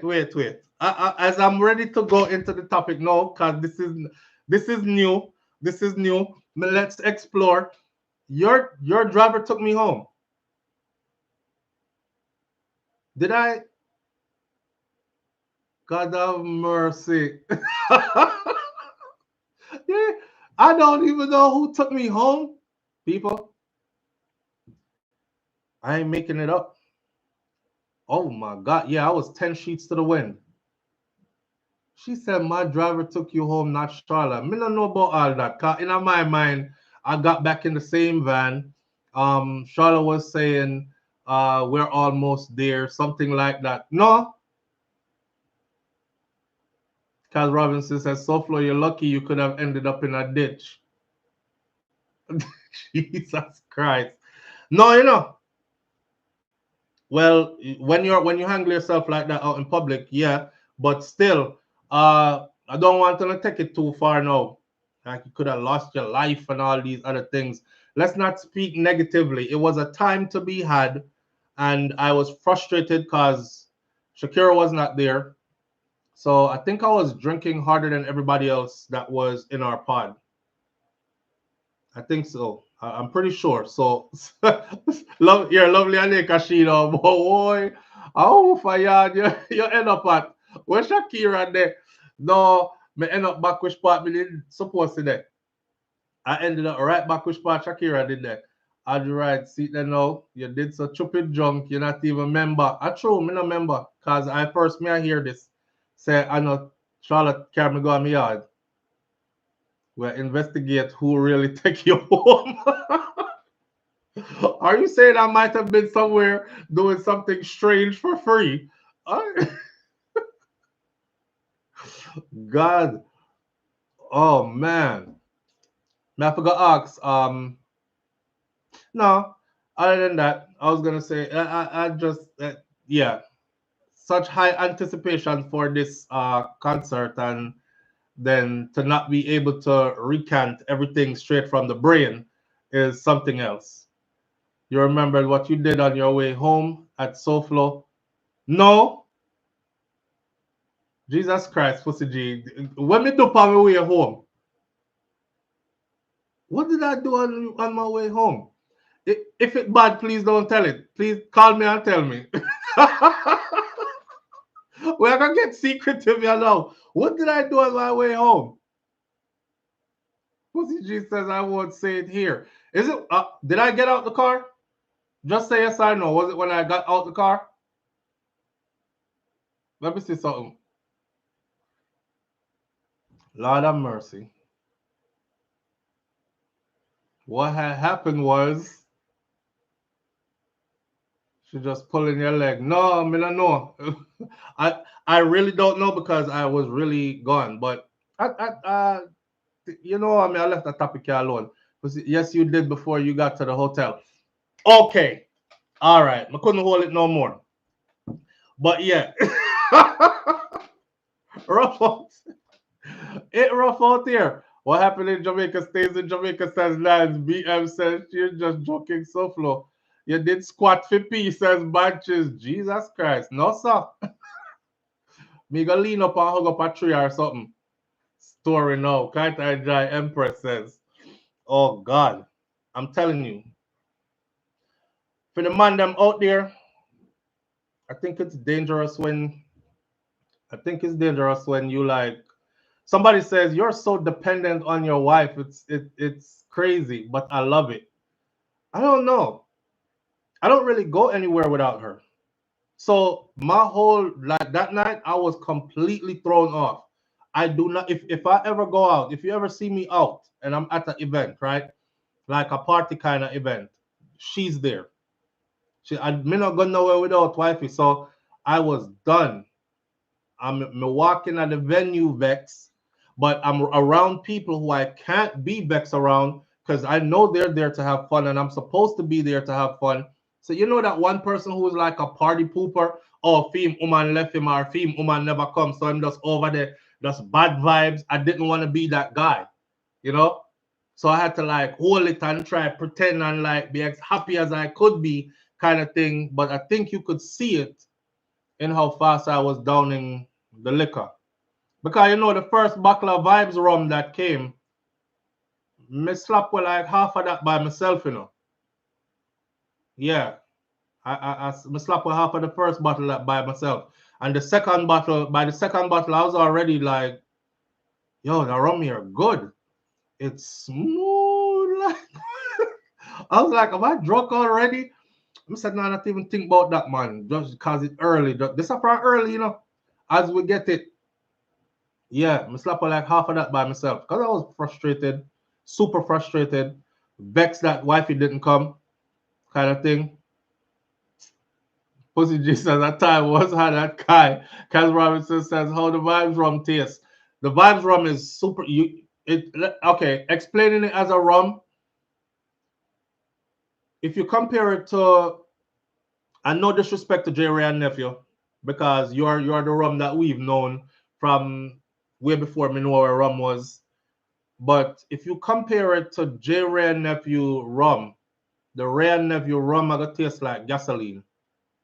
And Vibes Cartel rum is gonna taste like how should I say it? It's like a champagne without the fizz and bubbly and stuff. Think of a flat champagne that's super smooth but super strong. Whoever did the chemistry of it, the mixing of it, the distilling of it to get it to the taste that it is, they know what they're doing when it comes to rum, because that rum will lick you down because you don't realize that you're drinking something that's that strong. Yeah, it's super strong. We had the electric. I don't think a fever was there. The fever did me the one try, but I think of the electric. Boy, I don't know. I think I did the electric way, but it is super smooth. It doesn't taste like a rum. You could actually do it in shots. I dare you to shot a Ray and Nephew white rum. I want to see anybody do a video shot, take a shot of a full shot of a Ray and Nephew white rum and talk to me at the same time you took the shot. You won't do it.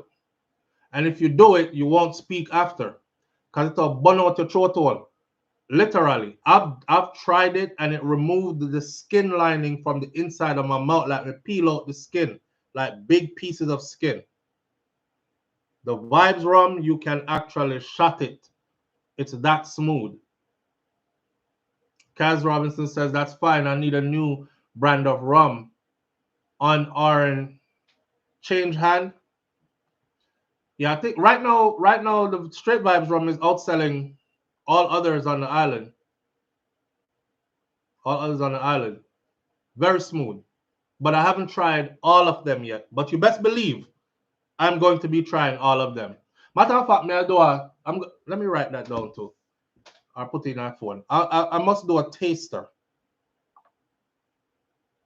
I wonder why Wifey and the kids them so quiet. I must do a taster and a review taste of each one. All right, right here. Do a review video for Vibes Cartel Straight Vibes Rum, and each version. Note to self. All right. Wait there, like when you give foreign a rum punch for the first time. For the fine, I had a new. Okay. There were 2 bottles of the e-liquor and we drank them all. Pussy G said, boy, there were so many bottles on that table though. I don't know what Michael them did. I think because when we got the tickets, it came with, you're supposed to have, I believe, 7 bottles in your pod. And I think he did something like exchange out some of the champagne because when it came time to select, they gave us a choice to select.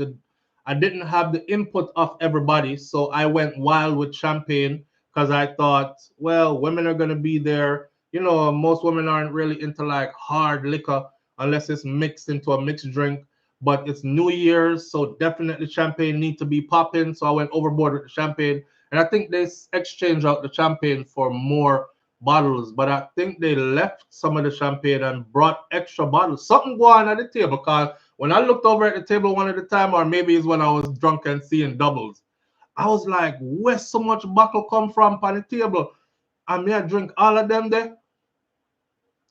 Shout out to the world boss and his Earth Strong. Yes.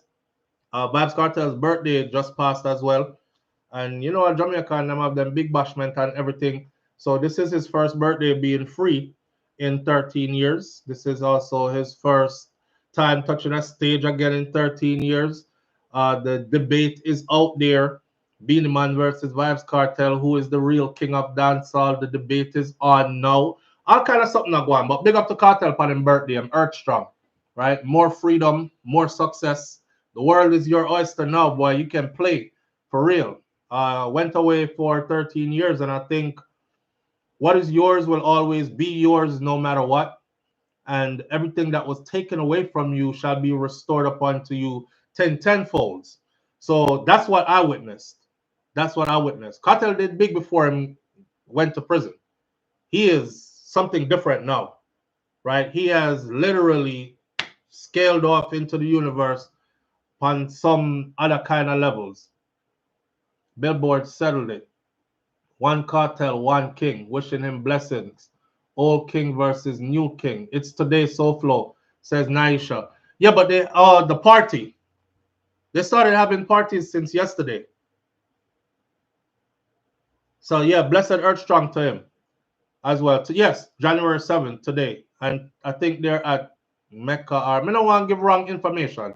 Wasn't following it up. But you know, follow him on social media. Him have the my Kiss Me Baby TV. That's where you can see a lot of stuff on YouTube. Their YouTube channel, Kiss Me Baby TV. They're also on Instagram now with the Kiss Me Baby TV and with official Vibes Cartel as well.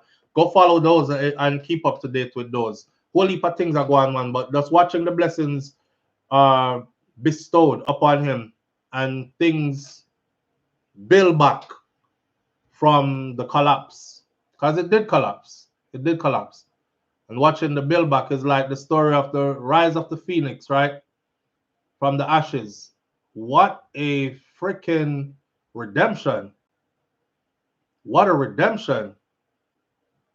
I don't think there's anybody who is bigger than him in Jamaica now. And if there are, I would say this. Do what he did and then let me believe you. Yeah. But we're going to talk on that on a separate level though, on a different video.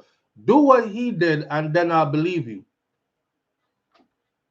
And mind you, this isn't Vibes Cartel alongside XYZ. This is Vibes Cartel and all his students and cronies that did that concert. They were there in his support, right? Him being the main character, the main act. And these are all from his. And still look young, by the way, like same can rival any of the young youth. Them. The problem with our culture is after you pass certain age levels and you're not doing certain things that are trending, you will get dismissed. You know? Me hear one song I played the other day. The song was, and this is this, and I say everybody reel up with it. Me like Bad Bitch, me like Go Go. And you know, like people from a generation before would have never made a song like that. Even if Cartel these sing freaky gal them in love, right? Kicking in the door for women to be expressive sexually. Because a couple decades ago, a decade and a half ago, no Jamaican women had to like hold it down kind of thing. They weren't allowed to be expressive sexually. You understand? A cartel kick in the door, and I've said this before. He shows love to the back road girl. Them him tell her don't sell it for less than this much. Him have you know still even though if at that you don't have some pride by yourself, have a level. You know me can't stop you from doing that. You're dead already, kind of thing. But when he start doing the freaky girl them in love and them think that he was empowering because before that you had Jamaican men who always sang about stuff they did to women. I could take you way back to Baby Sham. A which gala so she not suck. Right now that run the cut. Yeah, yeah, that's when Suckwood talk started seeping into dancehall. Believe it or not, right? From way back there, so which gala. So the men had it trending, telling the women in songs that if you not do this, I don't really you are running cut right now, mama. Yeah. And then of course, ladies started counteract that with under the sycamore tree, a boy want to bow, but me tell him for cray. It was under the sycamore tree. Yeah, a boy want me to bow, but me tell him to crease. So she just said she not do it. But she had to say she not do it. No, them not afraid to talk with them though. You see? Because the door is open now. So just like how the man them can brag about what them like and can talk about, the things that they enjoy, the women are now have the same right to do the same. Fast forward to Aishana. Aishana said, you can't get none if you're not giving none.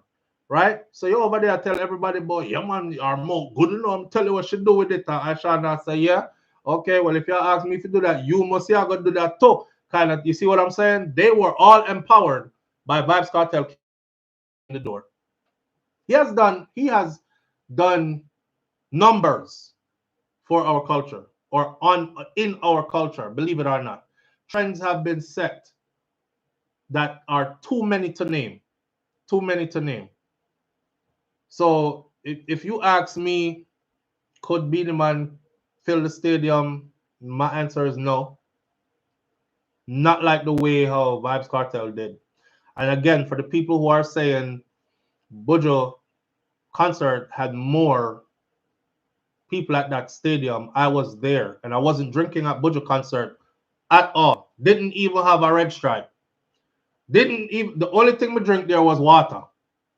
That's it. And Cartel's concert already did more than Bujo concert from I got there in the early part. The stadium had already had more people. One whole part of the stadium and half it gone round, so they already full and pack up like people are sitting side by side, go all the way around. There was no gap in between people. It was just the back part over here that I told y'all. I was like, damn, I'm not full yet. But people are like, SouFLo, you went in at this time. A whole heap of people outside did still not come in yet. And when you turned around that time and you seen that it was full, it was because, that's in your drunk stage, but you realize now that the people outside were now inside and stuff. But yeah, Buju didn't do them kind of numbers at that stadium. And Buju Banton is a powerhouse by himself. So I don't see anybody else that could do that. And if they can, do it and show me. Do it and show me. My message again. Oh, my only gripe product concert was Scatter and the pods. If my pod and of course my own issue with wifey not being there, I'm a drunk off myself out of frustration.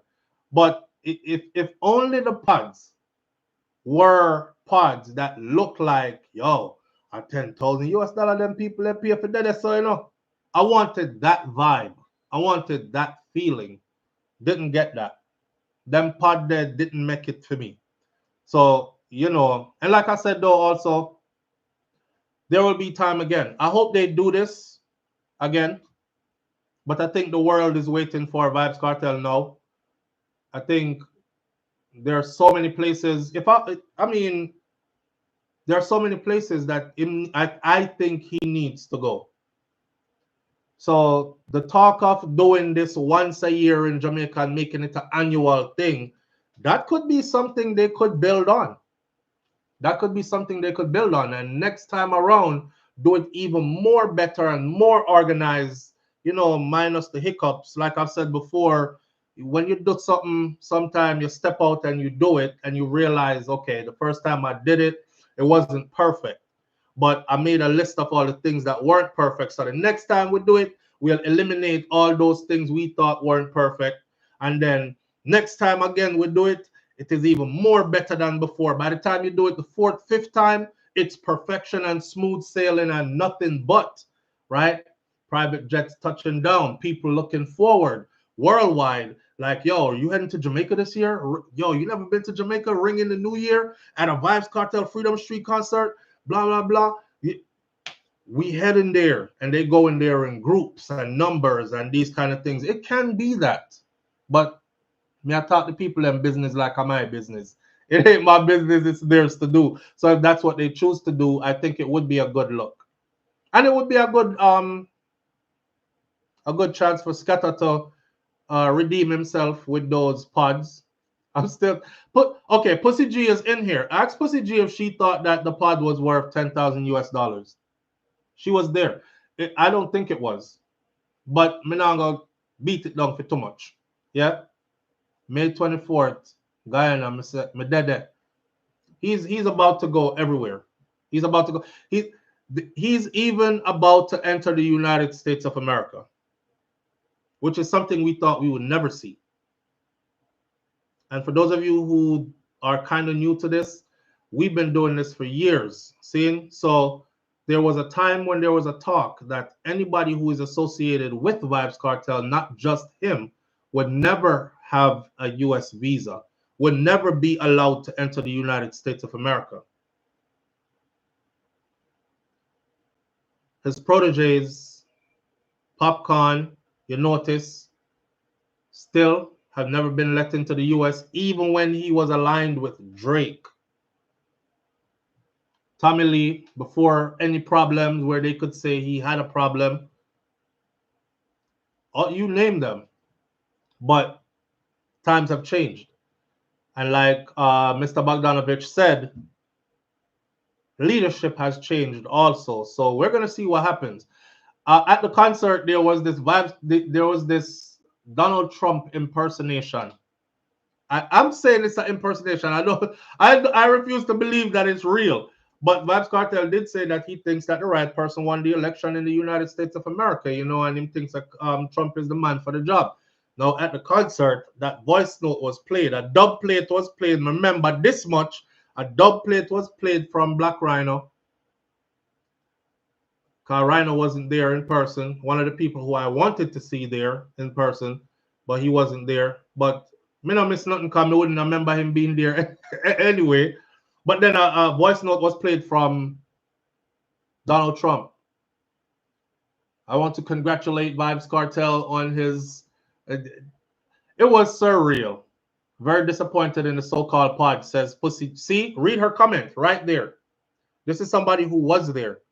Very disappointed in the so-called pod. Because it wasn't. It was a mock-up of wood that was put in squares, and they put a couch there and a table there. Scatter them could have done way better than that. We could have had an actual pod. For $10,000 US, if it started to rain, I would want to know that I wasn't getting wet. Because I could have in on my pod. Yeah. But again, that wasn't the highlight of the night. The highlight of the night is all the other great things that happened that I was just too drunk to realize was happening. See? So all in all, a time was had. Not even some white curtains to add flair. Exactly, Kaitai Jai Empress. We don't know who dressed it up for them, designed it for them or nothing. Not even two white curtains to add flair or nothing. I'm standing in my pod looking at the people in the pod next to me like we in the same place. There's a piece of wood that's this thick, like this thick, that's separating us. We're in the same place. Doing this like me in a them party, but can't talk to them because I don't know them and them don't know you and they don't want you there.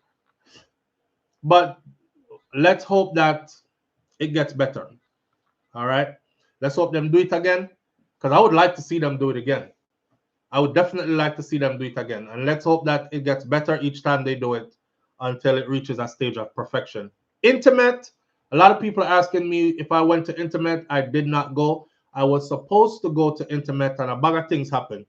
I came here back to the hills of Clarendon, and when I got to the hills, the internet that we had set up, which was running fine before, everything got shut down. So my Jamaica phone has none of my accounts in it. So I'm trying to like book a place to stay in St. Anne to get to Intimate and trying to get on the site and buy the tickets and all that. It's not allowing me to do anything like that. So we just had to call that one off, man. And then the next morning now, which was the morning of the concert, by the time we got the internet working, called the internet company, got everything up and running, it was too late. It was too late. And we have the two babies with us too, right? So we have to be able to plan ahead who they're going to stay with while we go enjoy ourselves. And we not left them with just anybody. That's what it is. They're either around their older siblings or they would have been around Auntie Cutie for the first time without any of their parents being there. So we have all that to play. So I never get to go at intimate, but I wish I did because I saw aerial view, somebody flew a drone and them do the pictures, video from the sky, and the amount of car and traffic and crowd that I saw at intimate, it looked like something to be had. Pussy G was there. Getting to the pod was all right. See, Pussy G saying it right there. Getting to the pod was another crazy story. Just to get there. So when somebody pays you 10,000 US, you know, you escort them straight to their pod. We should have been escorted from the gate straight to the pod. And when we got there should have actually been a pod. Then I wouldn't have cared so much if the whole stadium was not transformed into a wonderland. I would have been like, people there at the place full up. Me not care. My pod nice. Yeah, I'm going to get VIP treatment straight to the pod. Where the buckle them there? That's the vibe I was looking forward to. Never work out like that, though. The Prime Minister, Andrew Holness, was at intimate. Yeah, I saw it. And I saw a lot of Jamaicans saying if he was at Freedom Street, they would have been so upset. And they wouldn't have voted for him if he showed up to Freedom Street. There's a big discussion going on out there about that as well. Mr. Andrew man rock away and sing out him soul and these things. Which is understood because, how should we put it? Everything is politics, right? Especially in an election season. Cartel came out and he came out in orange, which is PNP colors. Then he went to the PNP annual conference and, you know, these kind of things were happening. He said he was there to support Isaac Buchanan, and everybody knows him a PNP from long time as well, but he doesn't want his thing to be bipartisan or political rather, because he has fans who are both JLP and PNP, and he has to cater to both sides. So he's refraining from being in the political circle, which is understandable because you sell music and entertainment, and your music and entertainment does not have a political agenda or basis. You know what I mean? You want good for all Jamaicans, and you want good for Jamaica, regardless of their political affiliation. I understand that take that he has on it, and I respect that too. But for the leader of the party, that's another story. That's another story. He has to stand firm in his green. So definitely never go there Freedom Street. if Andrew Holness had showed up to Freedom Street, that might have been to his benefit too. I know I'm always thinking outside the box, but listen to me, hear me out good. I said when Vybz Kartel was being released, remember I know, a Vybz Kartel, this is not the same person who months ago, you see how Kartel look now? Me see the woman them in a comment section about, damn, he got handsome. Oh, he looks so good in that suit. Y'all just remember just a few months ago when he walked out of that prison? You remember all the names he got called, where him look like which character, and him look like this and him look like, boy, him frig up an ugly man, watch he sin ride him this. Because now, with some time outside of the stress and that environment and time to live some good life and refine himself, right? Bang belly, Billy Goat, Kaita Joy, Empress Cesar, them did I call him Bullfrog. Him look like Bullfrog, stand up in our jeans and these kind of things. They were like going in. Now, it's damn, him shape up real nice. Him look goody, blah, blah, and the money a shine pan him and the good life a shine pan. It was just a matter of time. It was just a matter of time. But I said back then, when Cartel was being released, along with the other guys, if I was Andrew Holness, knowing it's a political move, this for me, you know, I would have simply drove by, been in close proximity, and jump out and say something, and then jump back in my vehicle with my motorcade and go about my business. Right away, you would have had tons of people because everybody was on TikTok live streaming and you know, YouTube and whatever. Right away, they would have seen you and been like, oh, so him did one Cartel for free, or align you in some way with the magnitude of the movement that you see before you now. Because that's what Freedom Street did. It showed those who are doubters the magnitude of that movement that Vybz Kartel spearheads, which is his Gaza movement, right? Andrew Holness could have sliced off a piece of that pie there for himself. Missed that opportunity. Missed enough people say, SouFLo, please. Andrew is very dignified. And I don't think he would belong there. Oh, stop. Stop, because there are other dignified people there and dignitaries there. Then the second opportunity would have been Freedom Street. Had he went to Freedom Street, again, a stadium full of people, you know what they would have said? The Prime Minister of Jamaica is in the house tonight. Them shine a light upon the Prime Minister of Jamaica. You missed your opportunity for a stadium full of people to see you. And the strategy me I talk nonsense. Exactly, I'm talking strategy. Me not talk about go dance up yourself and sing freaky gal them me love. And I'm talking about strategy. So he missed two opportunities already to align himself with the most powerful movement that is going on in Jamaica right now. Put it to you lightly, that is Vybz Kartel's movement is not PMP, is not JLP. His movement is more powerful than both of them. Here is why. Because his movement consists of both of them. Yeah. Yeah. Asleep or not asleep, babe? No, bro. Oh. She nice and around. It says she looking even better in Jamaica to me. I think I said this before. I see her sweep off veranda the other morning and I say, oh, I say, I belong my girl, and I'll sit down out the door, I scrubs clothes and hang clothes pan line and these things. I started feeling very primitive. It's for reggae and dancehall. Unification. He would have shown them that front, and it would have been to his benefit, in my belief.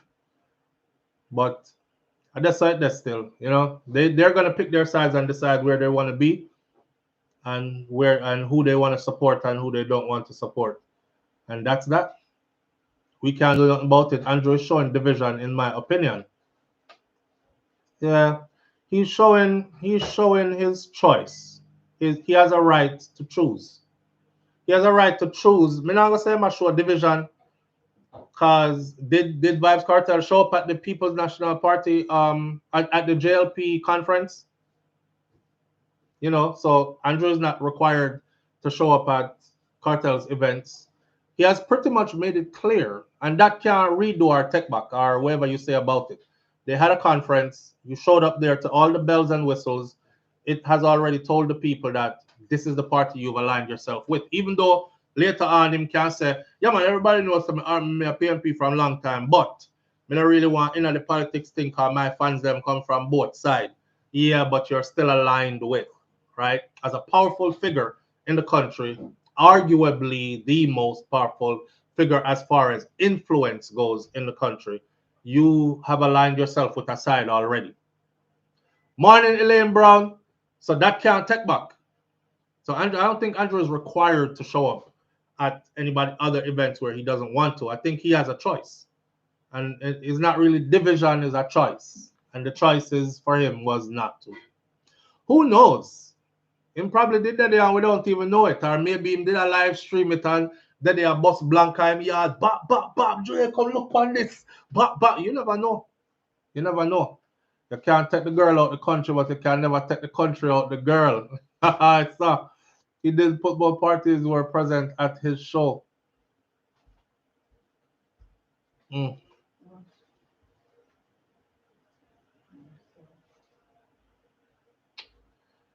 She have a thing where she said, I saw. I saw, they see. I saw. I think the rub off for me now, me over here, I saw too. Yeah. Uptown people say a pure Sketel go a Freedom Street concert, so Andrew not going to go. That yeah.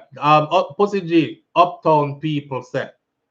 And the funny thing is, majority of Jamaica is not uptown. Babe, me I need you to save me. Run Carter, something here, come give me please.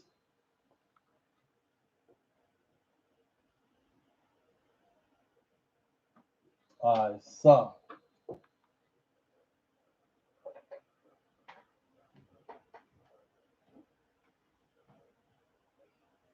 Babe, I guess they out back.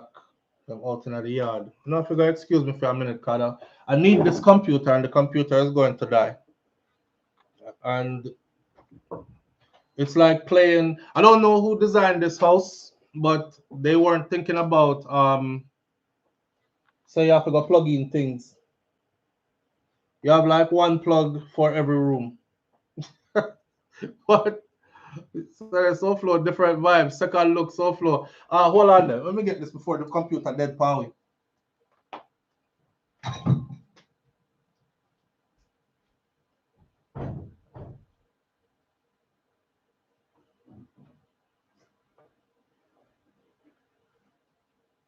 Save it before it dies.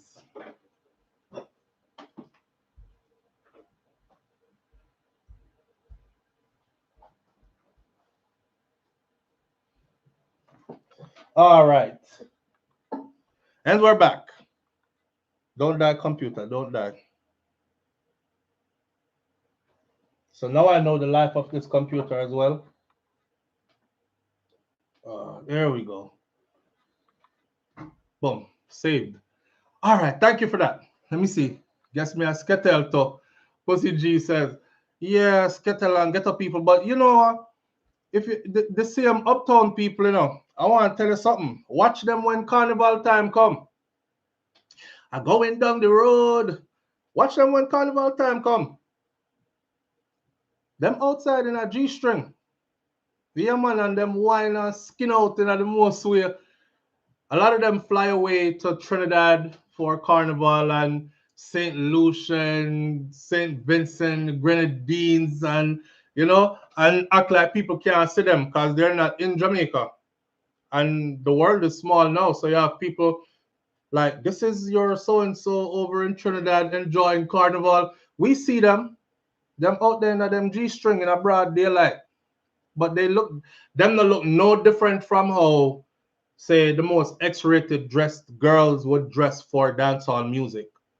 But again, it's just a classism thing. You know what I mean? In Jamaica, we deal with classism a lot, and it's just a classism thing. You know, really too much. Even though I have keep explaining this to people culturally, so you understand Jamaica and its dynamics. We have the skin color thing by some people. The fairer the skin and the hair is this and the hair is that, and it means something. But most of all, we deal with classism than anything. I can have a man with black like this, California. This is his complexion, and it don't have nothing to do with the skin. If him black like this and him come from uptown, and his money uptown is old money, and his children goes to prestigious schools, and the wife drive out the X6 in the morning, and him drive out the next big something in the morning, and the Range Rover and the house, you know, stories tall, and them prominent people that look down upon you.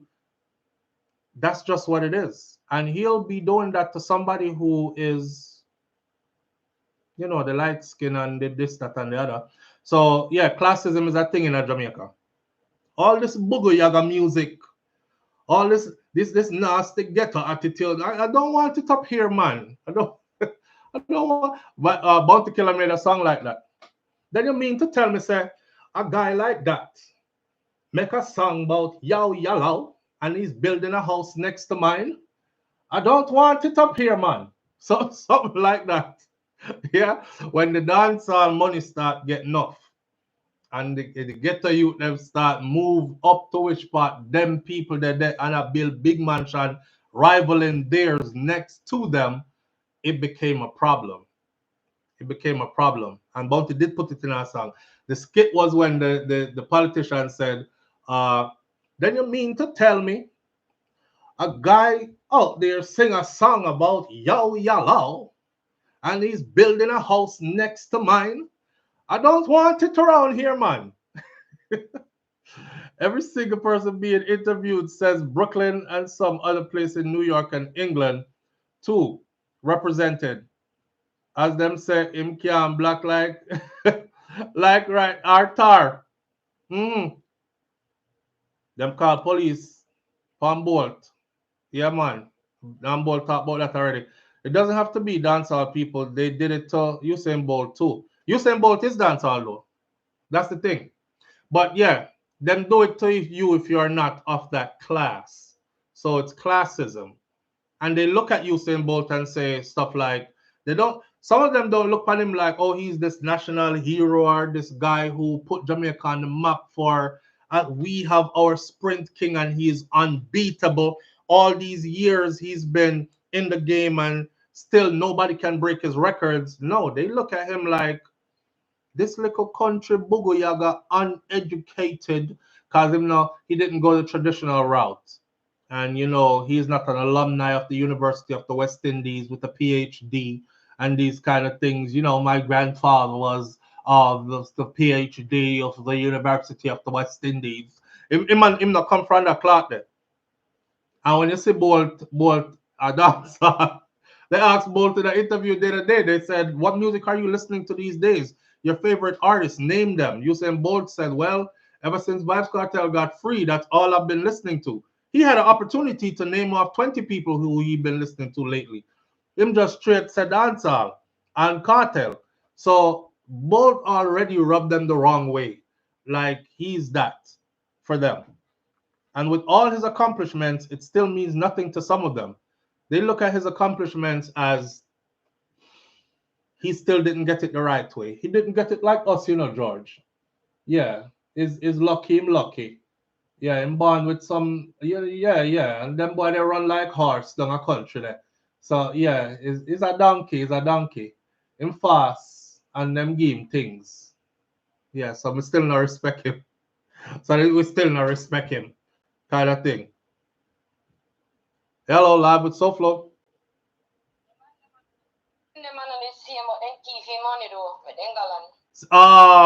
Say it again. Me say him and them are the same, but then teeth him nice, good up money though. You know much muscles and everything right here to earn the money there. Him not go a cartel show, but he know when no go. He never welcome there, cause we never. Although me no go, nobody never want to see him there. Don't think about your concert. But your PMPC and we make him go. You remember when you go out? Good point. Good point. Yes, you're. Court. I know the same people and why I want to about this nice, what you call it, decency and I don't remember some of the word them now. I go there if you go. Good point, my friend. Good point. Nobody. You saying Bolt run and you run a hard see money. But if push a run, we don't make a run. Right? And look how fast and long and tired them and tired out for money and them a come talk about him and them a classes them a kill Jamaica and make them. I want SouFLo, the things I want this morning so them all come at my door. So let's not bother to talk some of them. Yeah. Give me money. I money to get. And him still not get back his money yet. And him still don't get it. Go with all of them. Hey, SouFLo don't want to cuss nobody with this man. You have a nice day. Manners and respect, sister. Bless up.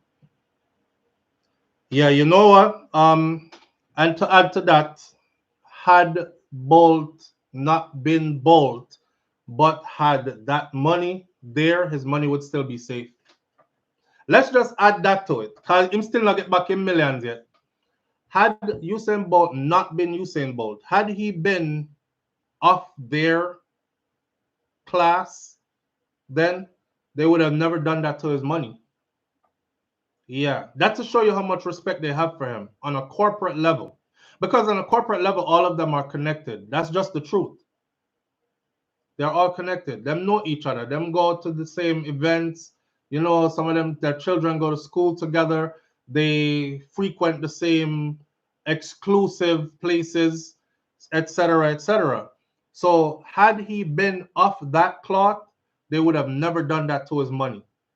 But because he was not, again, I like a booger yaga country youth where run and get this whole heap of money or something. He probably not even know how much money he have. Take out the money, make a share it up. That's the respect he gets. Yeah. That's factual, man. I mean, like how she said that just now too.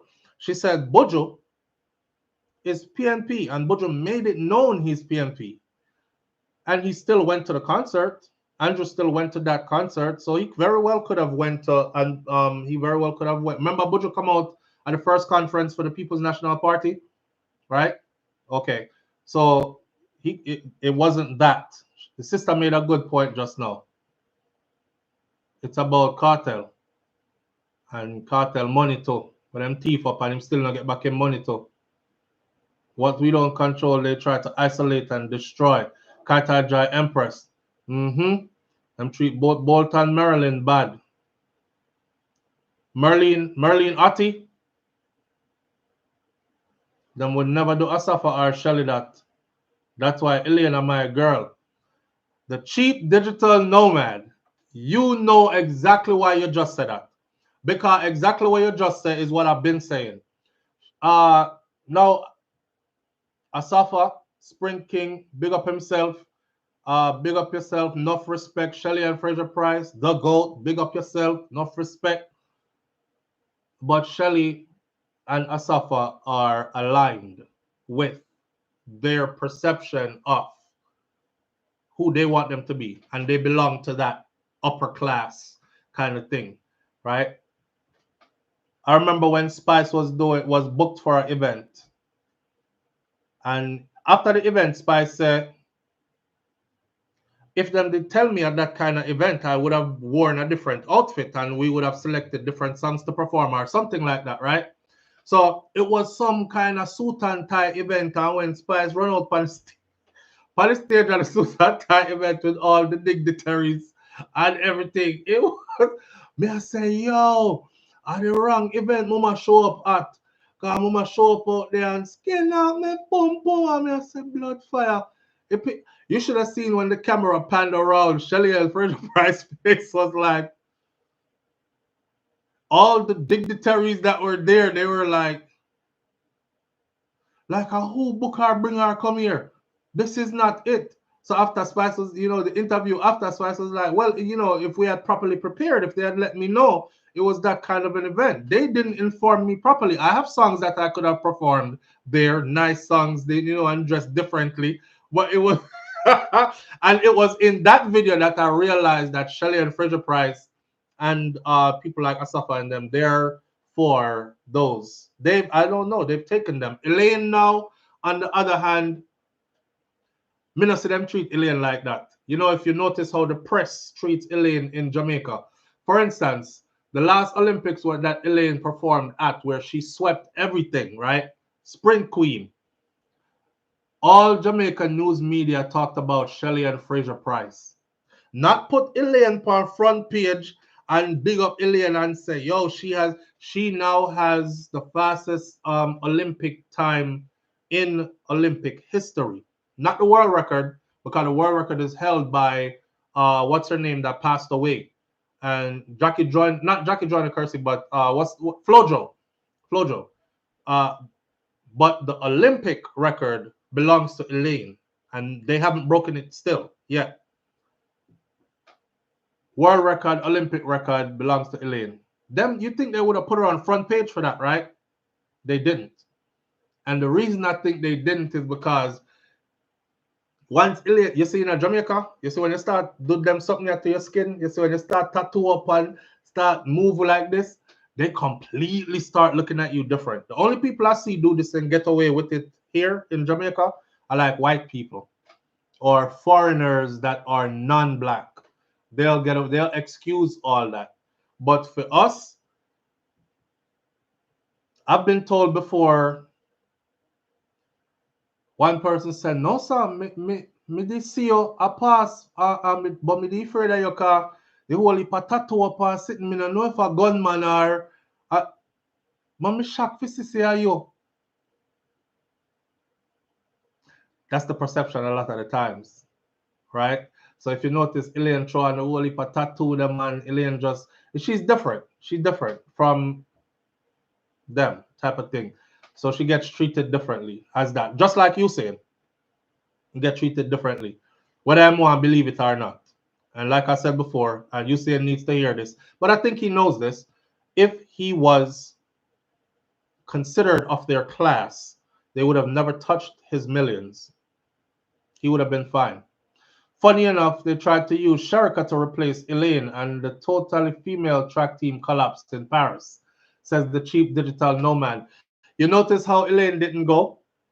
And then you notice how everything just fell into place where Shelly-Ann didn't get to perform, and this was Shelly-Ann's retirement. This is supposed to be her last grand hurrah, the greatest ever. And then, boom, that fell apart. Then Sherika just, boom, fell out of the 200. Then, boom, out of the 100. And it got to the point where nobody got to perform. And somebody else took it. So, yeah. Elaine is too expressive in the wrong way for them, Kaitaja Empress says. BM says the story about the doctor in the USA is so flow. All right. I don't know of a story of a doctor in the USA, but I know of a story of a Jamaican couple who died in the USA. And this story right here kind of drives home what I've been saying to this audience for the longest. Okay? You don't control time. Oh, yeah. With the tattoos, BM. Yes, the doctor is heavily, my tattoo them light compared to Fim.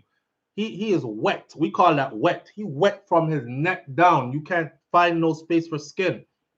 And he jumps on the motorcycle and ride out, right? And the question was, what do you think this guy does for a living?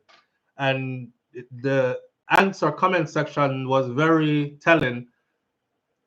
He's a gangster or biker gang. He belongs to a biker gang or drug dealer or this or that or the other, and he pulls up to the hospital. And you know, in the hospital parking lot, you have designated parking space for lead surgeon, etc., etc. And he pulls right into the lead surgeon parking space. Boom! Shut down the big Harley Davidson.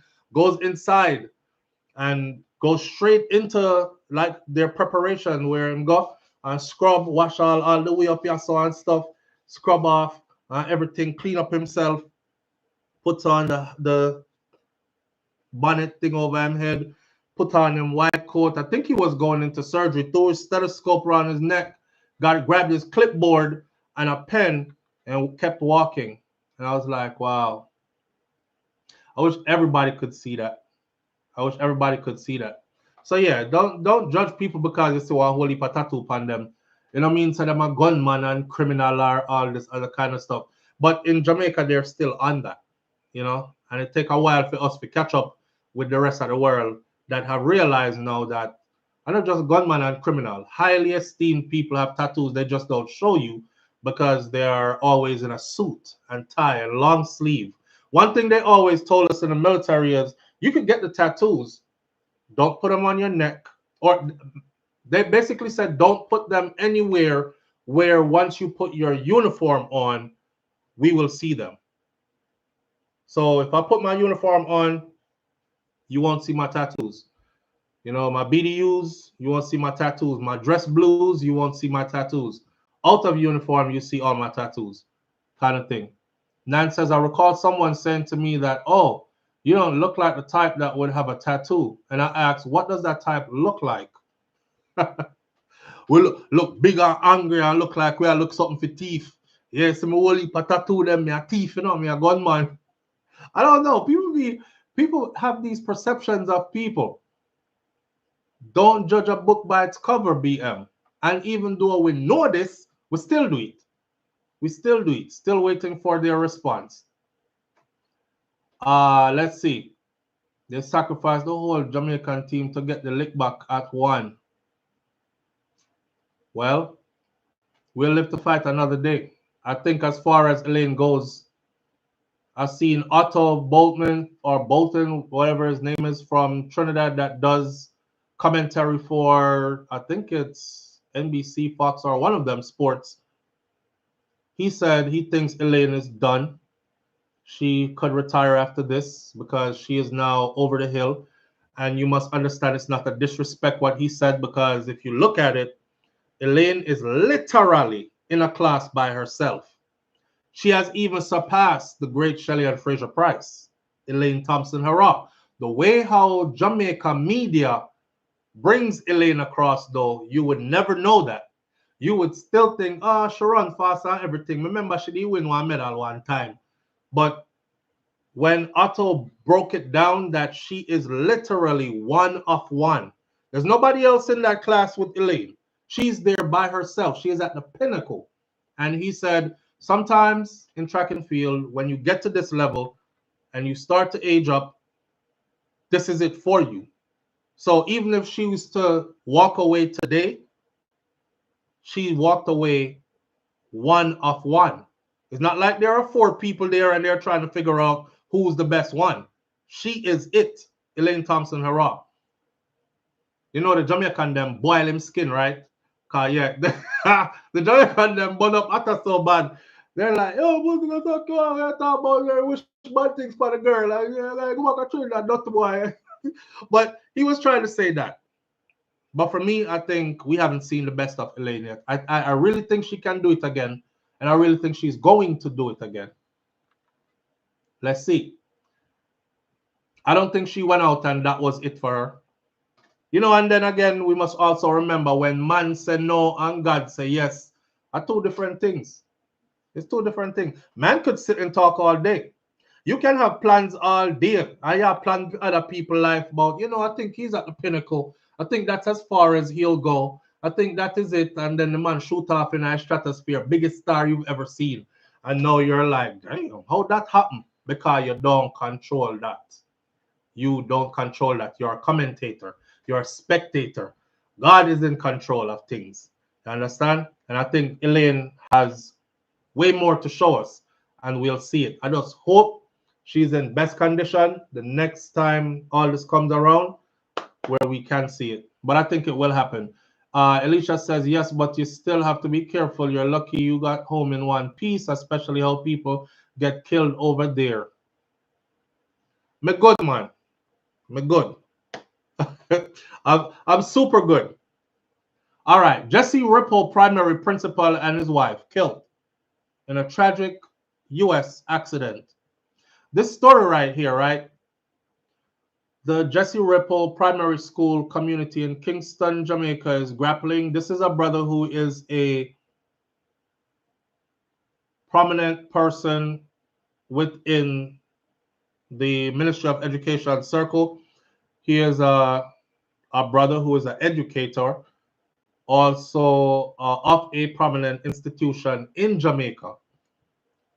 They're now grappling with profound grief following the tragic death of the principal of this institution, O'Neill Stevens, and his wife, Kamisha Lindsay Stevens, in a motor vehicle accident that happened in South Carolina in the United States on Friday. You have to hear the details for that one here because this really tell me, say, boy, you're not really in a control or nothing, you know. Just go with God for real, you know, man. So the couple, along with their 2 daughters, they had been visiting Lindsay Stevens' mother in Myrtle Beach for the Christmas holidays. So them a visit the in-laws, right? And they were en route to the airport to return back to Jamaica. After you done went on vacation, flicked it up, saw mama, everything is good, life is great. You know, we're in the US, we're getting ready to fly back to Jamaica. And then this fatal incident occurred. According to reports, it says that the family was traveling with Lindsay Stevens' mother and a driver when their vehicle experienced a flat tire alongside a highway. Now, after pulling over, Stevens and his wife, they exited the car to assist in changing the tire. You know how that go already, right? Yes, man, let's see if we can go out there and help him change the tire and get us on the way because we have to make it to the airport. You know, we have a flight to catch and these kind of things. Noreen Stevens, O'Neill Stevens' mother, told the Sunday Gleaner that she was informed that the couple had noticed that a van was approaching them at high speed as they worked on the tire. And they reportedly attempted to run towards an embankment, but it was too late. The vehicle was coming too fast. They all got struck. Stevens died at the scene. That's the principal. He died at the scene, while his wife succumbed to her injuries shortly after arriving at an emergency unit.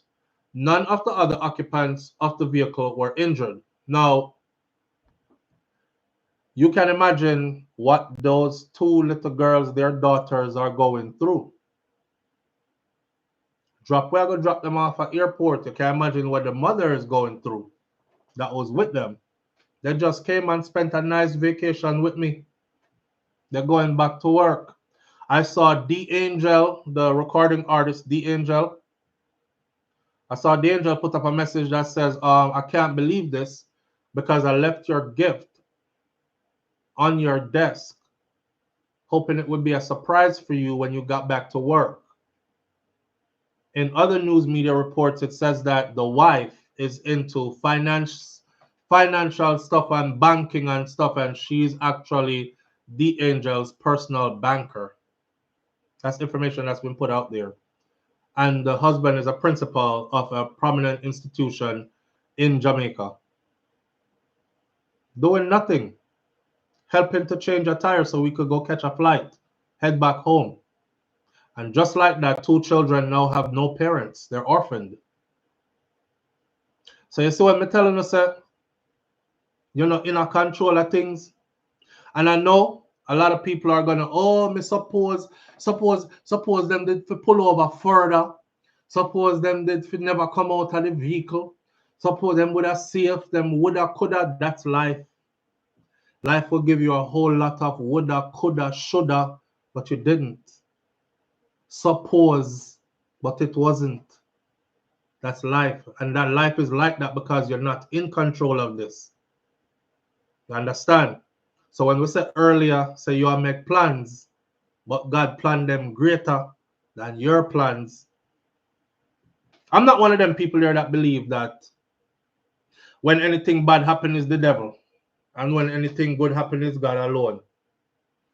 I'm the kind of person that tend to believe that all things happen, and we may not be able to explain why they were allowed to happen, but they happened. I'm not trying to figure out everything. I don't have the answers to everything. You know what I'm saying?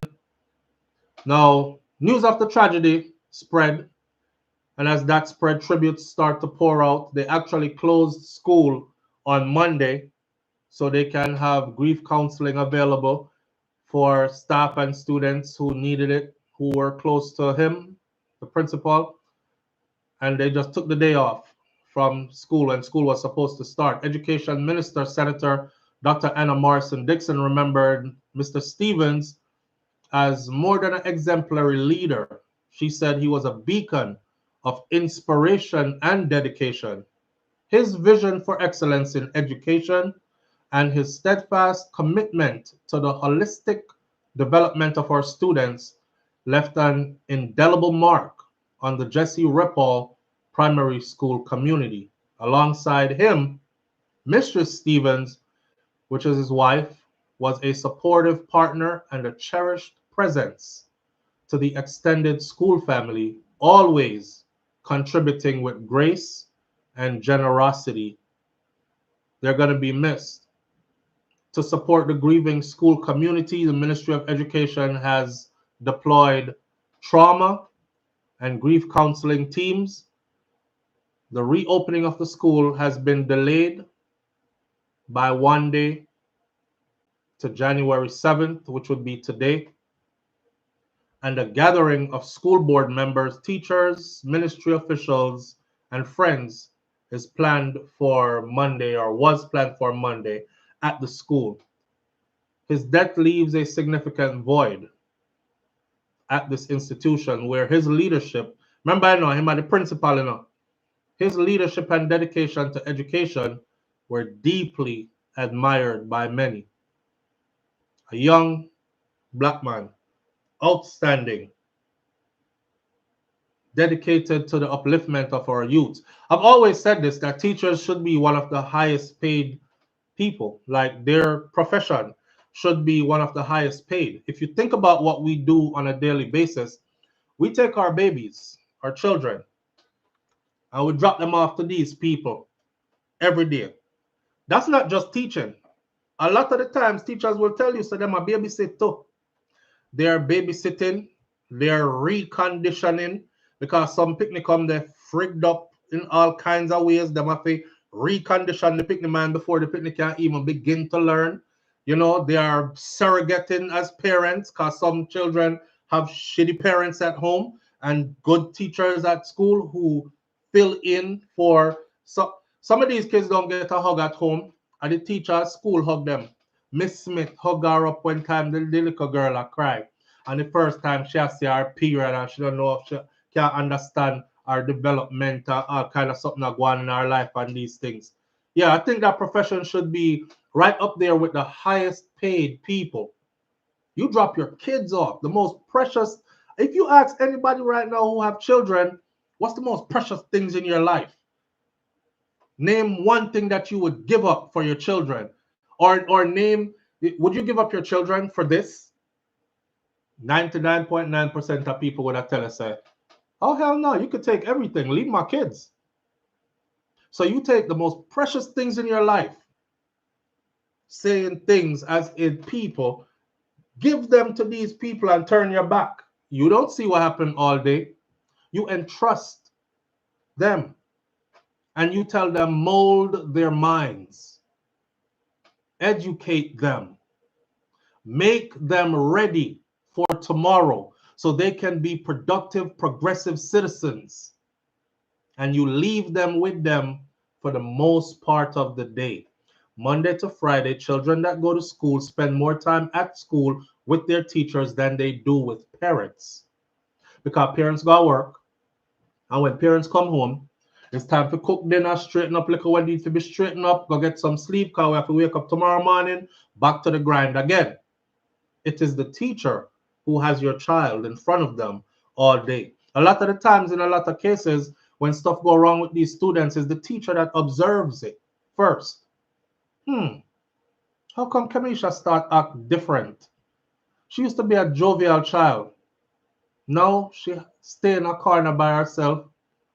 She's not going outside to recess with her friends. Me even catch her a cry 1 and 2 times.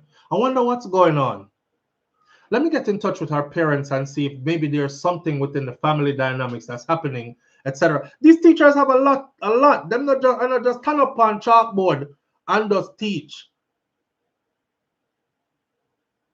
They don't deserve the recognition. They don't get the recognition they deserve, and the honors and the pay that they deserve. They don't. They truly don't. Kataja setting up them Purple Hearts for Jay. Yeah, man. So in this case, man, it's pretty sad, that this happened to this brother. I'm asking y'all to be careful out there. There's a lot of people out there. Every time I see somebody a change tire on the roadside, me have AAA. Me not change no tire on no roadside. I'm calling AAA so they can do it. I've done it out here in Jamaica where my tire bust when me I go through Holland Bamboo. But I pulled off so way off into them bamboos. If they were gonna hit me, them would have to tear down like a whole heap of bamboo. Me gonna we off like bamboo them. Every time I see somebody changing tires on the side of the road, my heart does like, oh man, because it is so easy. A lot of people out here do this when them drive, right? And it's so easy to just not see you. And oh damn, I'm gonna look on this and boom, run you over like a speed bump. Run you over like a speed bump. Y'all gotta be careful out here. In Germany, while I was living in Germany, every weekend when we go off, we're about to go off post, your vehicle could not leave unless it was checked, and you had to pass the checks. And I noticed that in Germany you have three or two warning triangles. They're big triangles that have light, them bright colored, have light like construction triangles, and a first aid kit, and those are a part of your vehicle. So if you get a flat on the road, even though you pull off to the side, you walk down and you put one 20 meters from you, then you put a next one 10 meters, or you put one 5 meters, and the next one 10 meters from you, which will warn people that your vehicle is up here. You know, these kind of things you can actually do too to save yourself. You don't have to be in Germany to do it. Somebody doesn't have to force you to do it. I want you to think about these things in case you're out there driving and your tires bust or something like that, because tires can pop at any time. You could pick up a nail, something can bore your tire, a bad pothole could rip a tire, just anything. But remember this though, live your life to the fullest. Try to live a life that is pleasing to you and a life that is dignified and of service to others, because you don't own that time here. You don't own this time. My heart bleeds, aches for their two children because they witnessed this. Not only are they left orphans, suddenly they witnessed what happened to their parents right in front of their eyes. Want to know how vehicle accidents sound? Most of you have heard or seen one or two. The screech and the bang, and no, said that's your mom and your dad, and they're both gone now. And you looking at your sibling like, we don't have no parents. We have no parents. Our parents are forever gone. Wow. So boy, keep them two little girls in your prayers, man. They're gonna need all of whatever support, love that they can get. Yeah. Yeah, I have AAA. If I break down like that, I'm moving away from the vehicle, but I'm definitely calling AAA and waiting, and they will come and do their thing. That's another thing for those of you who are in the States. I'll encourage you to do is to get AAA. I locked my keys in my car 3 times in 1 month. I don't know what the hell I was going through. And the first time I locked the keys in the car, I called a locksmith. Forgetting us, I may have AAA. Called a locksmith, and the locksmith came, opened my car. The man pushed something, wedged something in my car door, so in the jamb of the car door, put something on the ground and pressed it, and it eased the car door open like that. Ploop, pop my lock. $175 in less than 5 minutes. I said, damn, I should learn how to be a locksmith. He made $175 in 5 minutes off me. Could you believe that I locked the keys in the car the next day again? Locked the key them in that car again next day. This time, wifey said, why are you calling the locksmith again? First of all, why you keep locking the keys in the car? But why you calling locksmith again? You don't have AAA. And I said, oh, damn, I have AAA. My AAA card is actually, look, it's in my wallet. It's right here. I have AAA. So I called AAA 2 times after that, and they came right out and unlock it. I broke down past side of the road already. AAA came, took my car to the mechanics. One time it was a battery. They tested it. He said, I'll recharge your battery, but if you turn the car off, it's not going to restart because this battery is old. To tell you the truth, I hadn't changed my battery in forever. So they had me, he restart my car, and I drove behind him to a dealership that is linked to AAA that would get me that battery for half price. I'm going to go get my battery on my way. So I encourage y'all to get AAA out there. Kaitaja Empress says AAA or AARP if you're of age. Right. AAA for me. They sell those kits at Harbor Freight or even on Amazon benches. Yes. So I'm use one Harbor Freight kit and got $175 from me in literally less than 5 minutes. He popped that door so fast I couldn't believe that the door was open. And he said, okay, all you gotta do is you paying with card or cash? I'm just like, damn, $175 gone out the door. Lovely Anika says AARP of the old people. Hey, someone with old. Yeah, and that thing costs $39.99 on Amazon. And he pay and you pay him $175 to come use it on your door. So get AAA. It's one-time payment every year. I don't even remember how much I pay, but it's not a lot. One-time payment every year, and anywhere you're at in the States, they will come fix you up.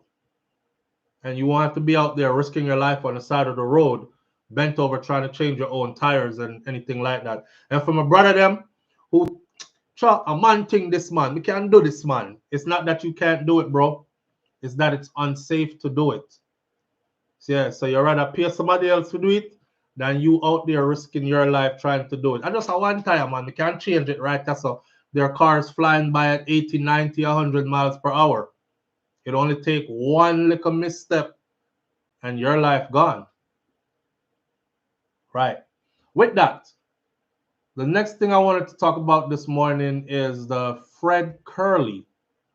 You guys are aware of I hate saying you guys because there are women here and I don't call women guys.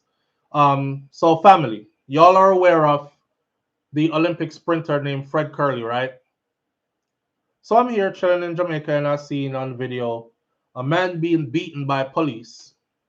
And I mean, he got an ass whooping. I'm watching the video right now. Ooh,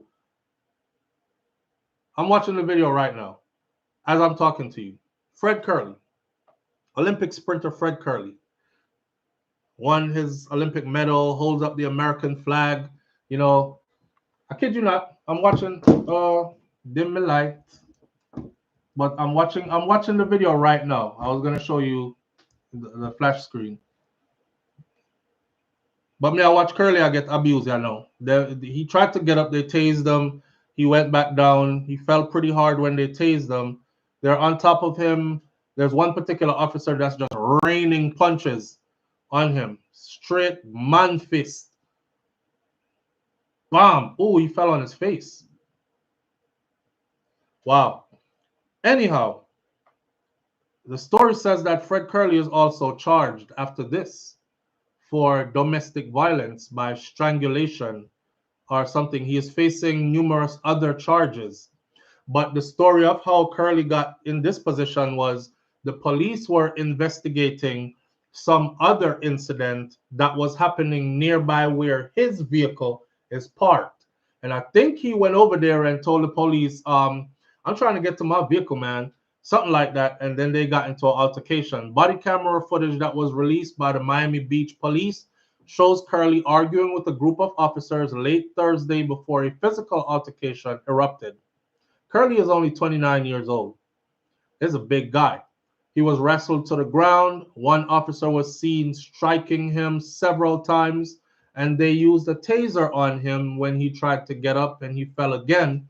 According to the arrest report, the officers were investigating an unrelated active police scene when Kerley approached the area and attempted to force his way through their scene to get to his vehicle, which was parked nearby.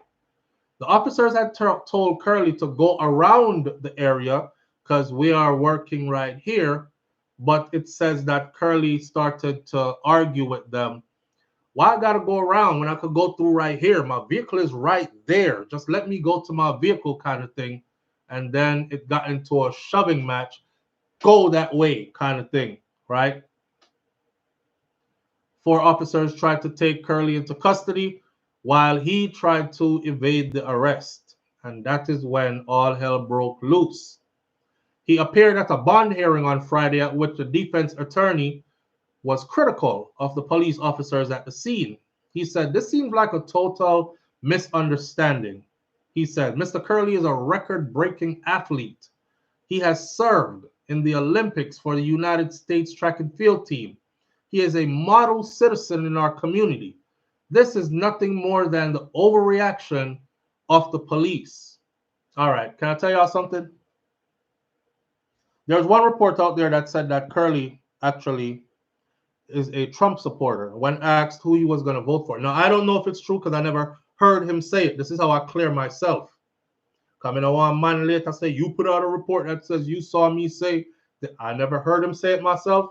I saw a report that said he was a avid Trump supporter who said that's who he would be voting for. Could be a lie, could be true. However, Kind of brings me back to the election period and black men who were very much about, I'm definitely voting for Trump kind of thing, right? Even when Trump was saying he wants complete immunity from prosecution for police officers for anything done in the line of duty. Right. So when I see these things happening now,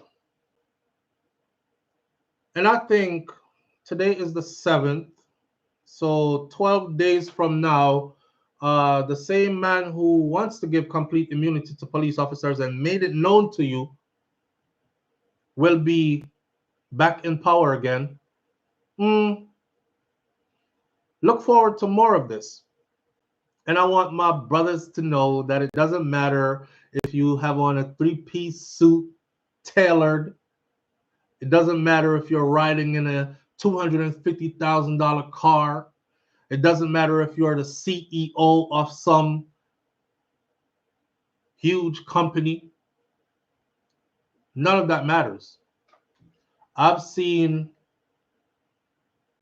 black men in uniform serving active duty soldiers doing nothing more than asking, what am I being pulled over for?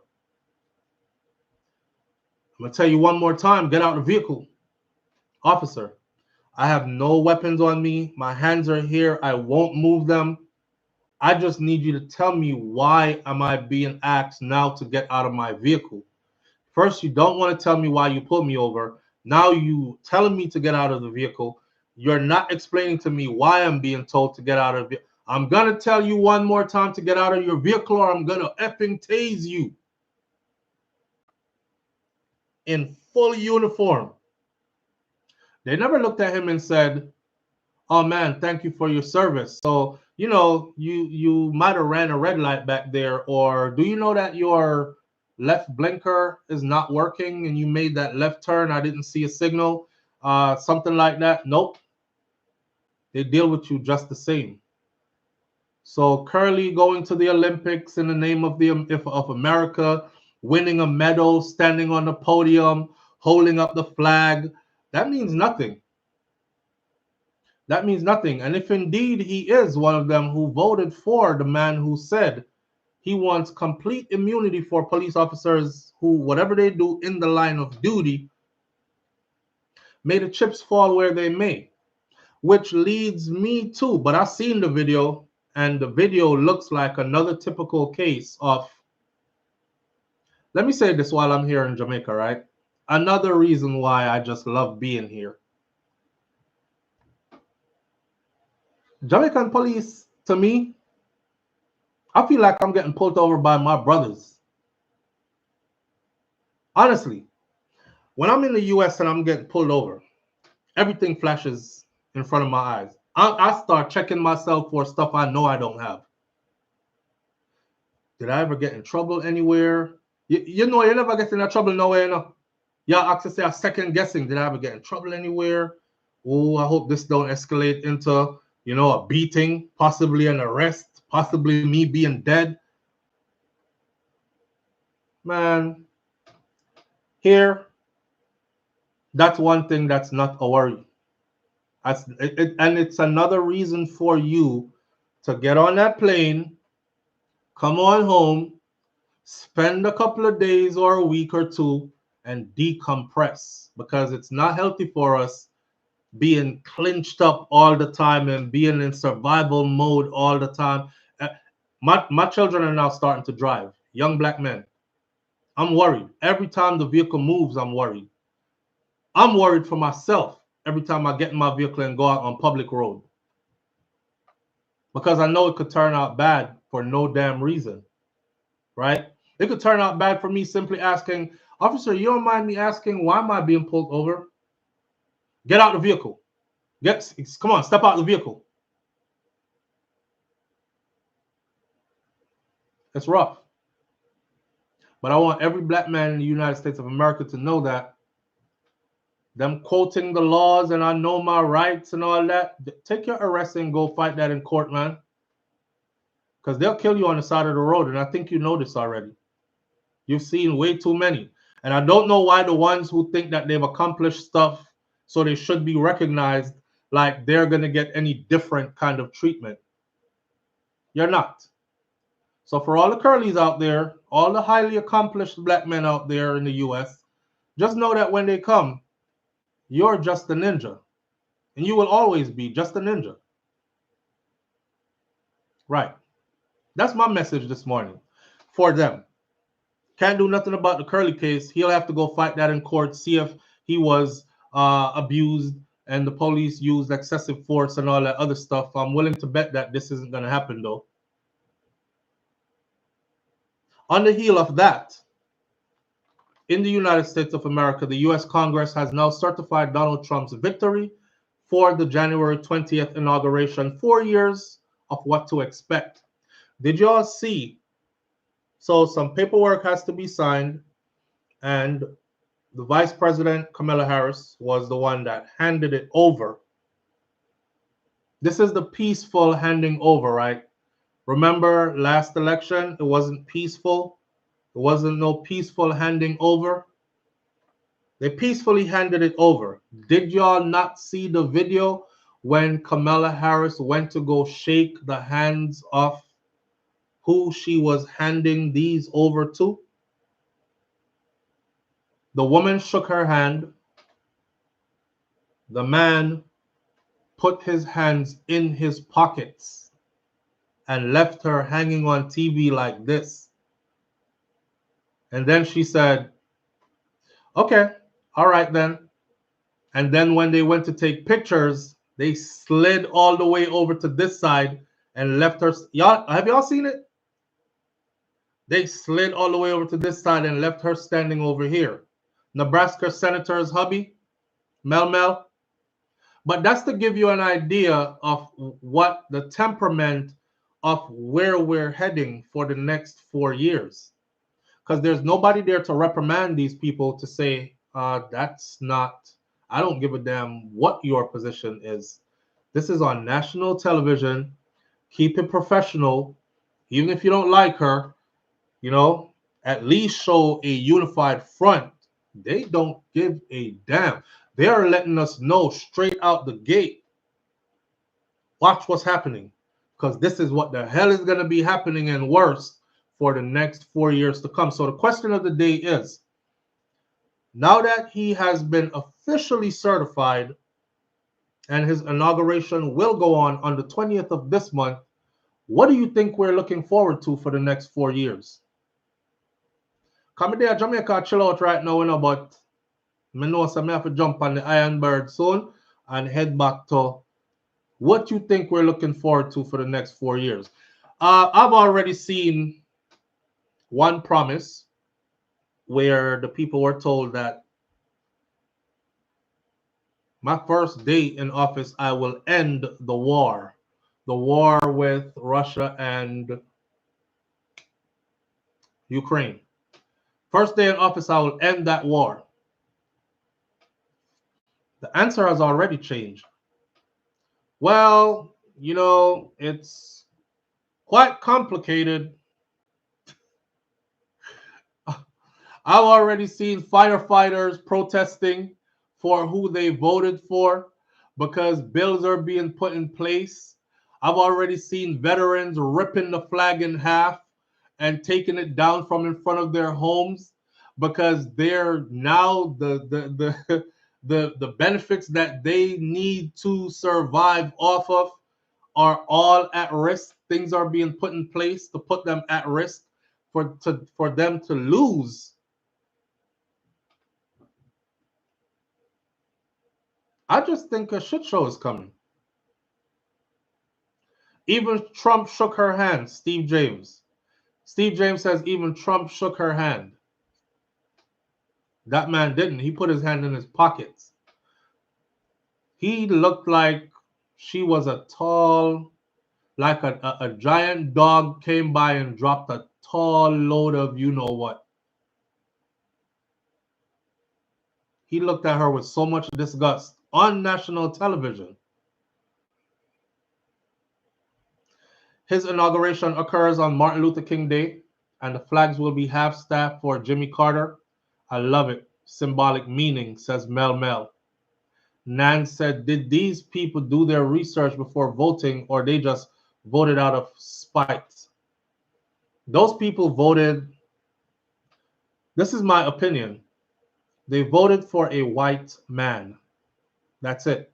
If you look at America's history and all the other presidents that came before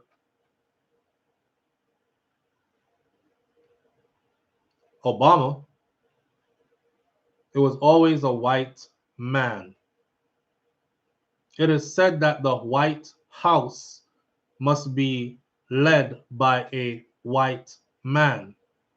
It is the symbol of their power and their strength. How dare you? It is their crown. It is their throne. So how dare you sit a person of color on that throne?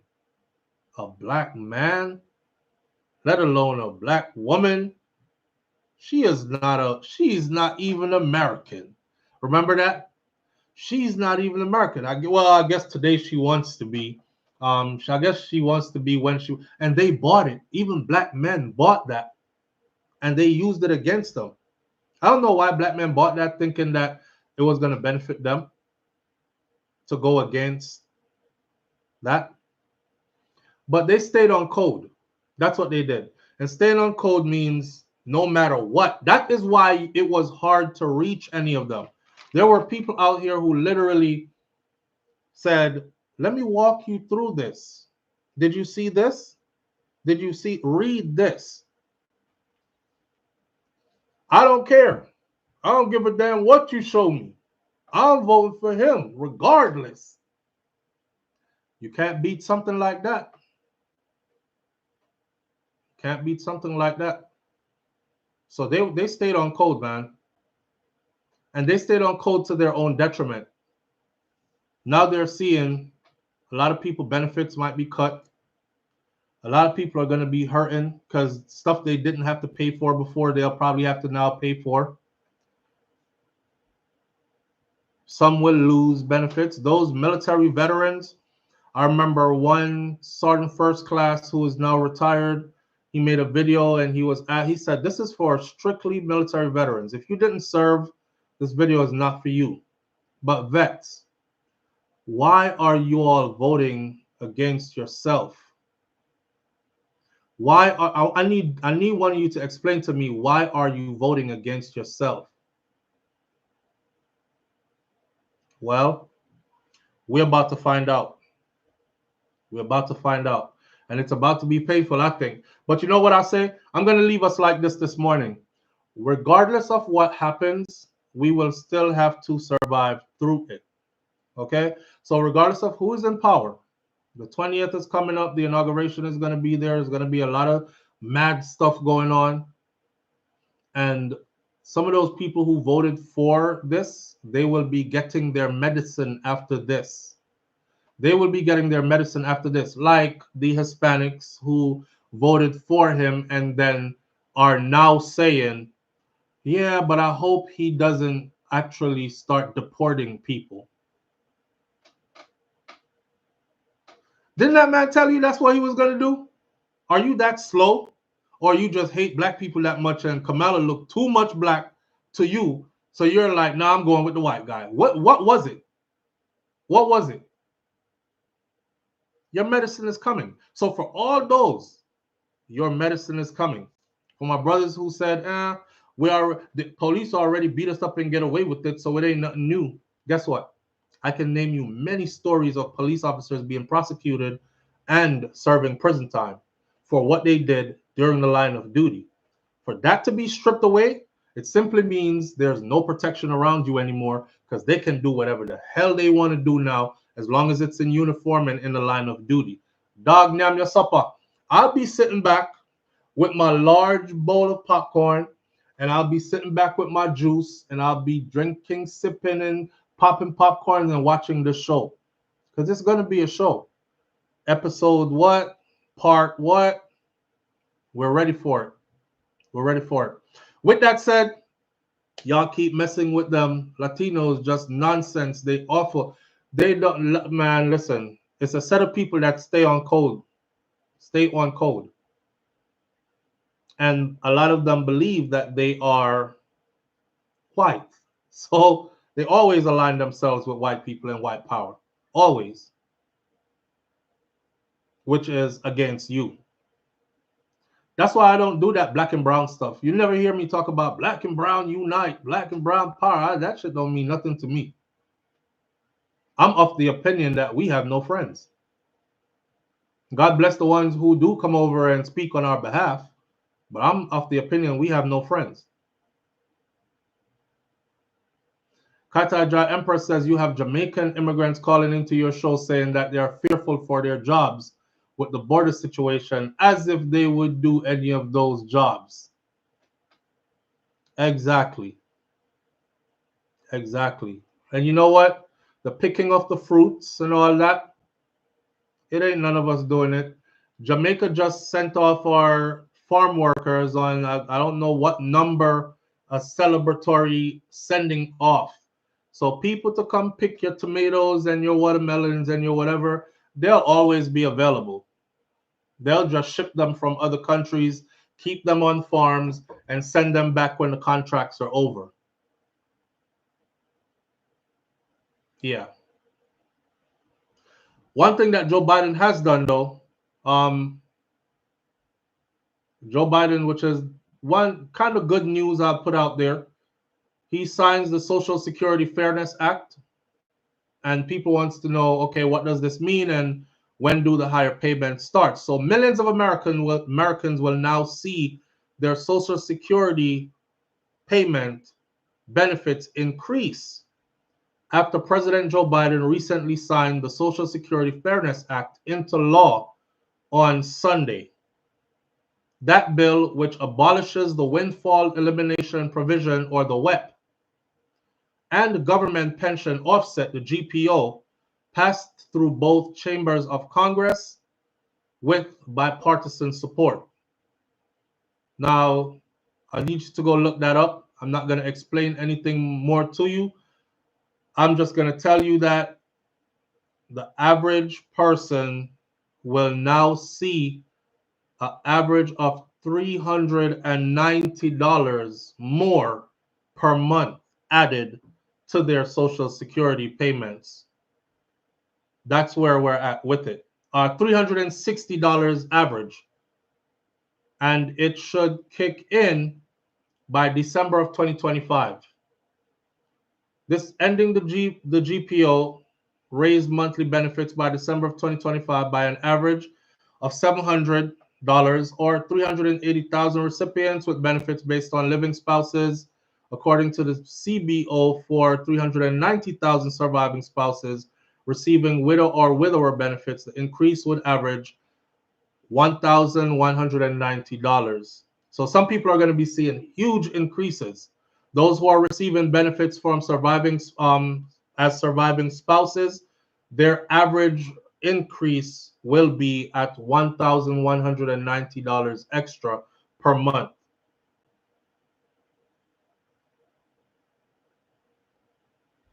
Just go look up Joe Biden signs Social Security Fairness Act and read up on it and see. Some of us aren't there yet, but it's a good thing. It'll be put into law.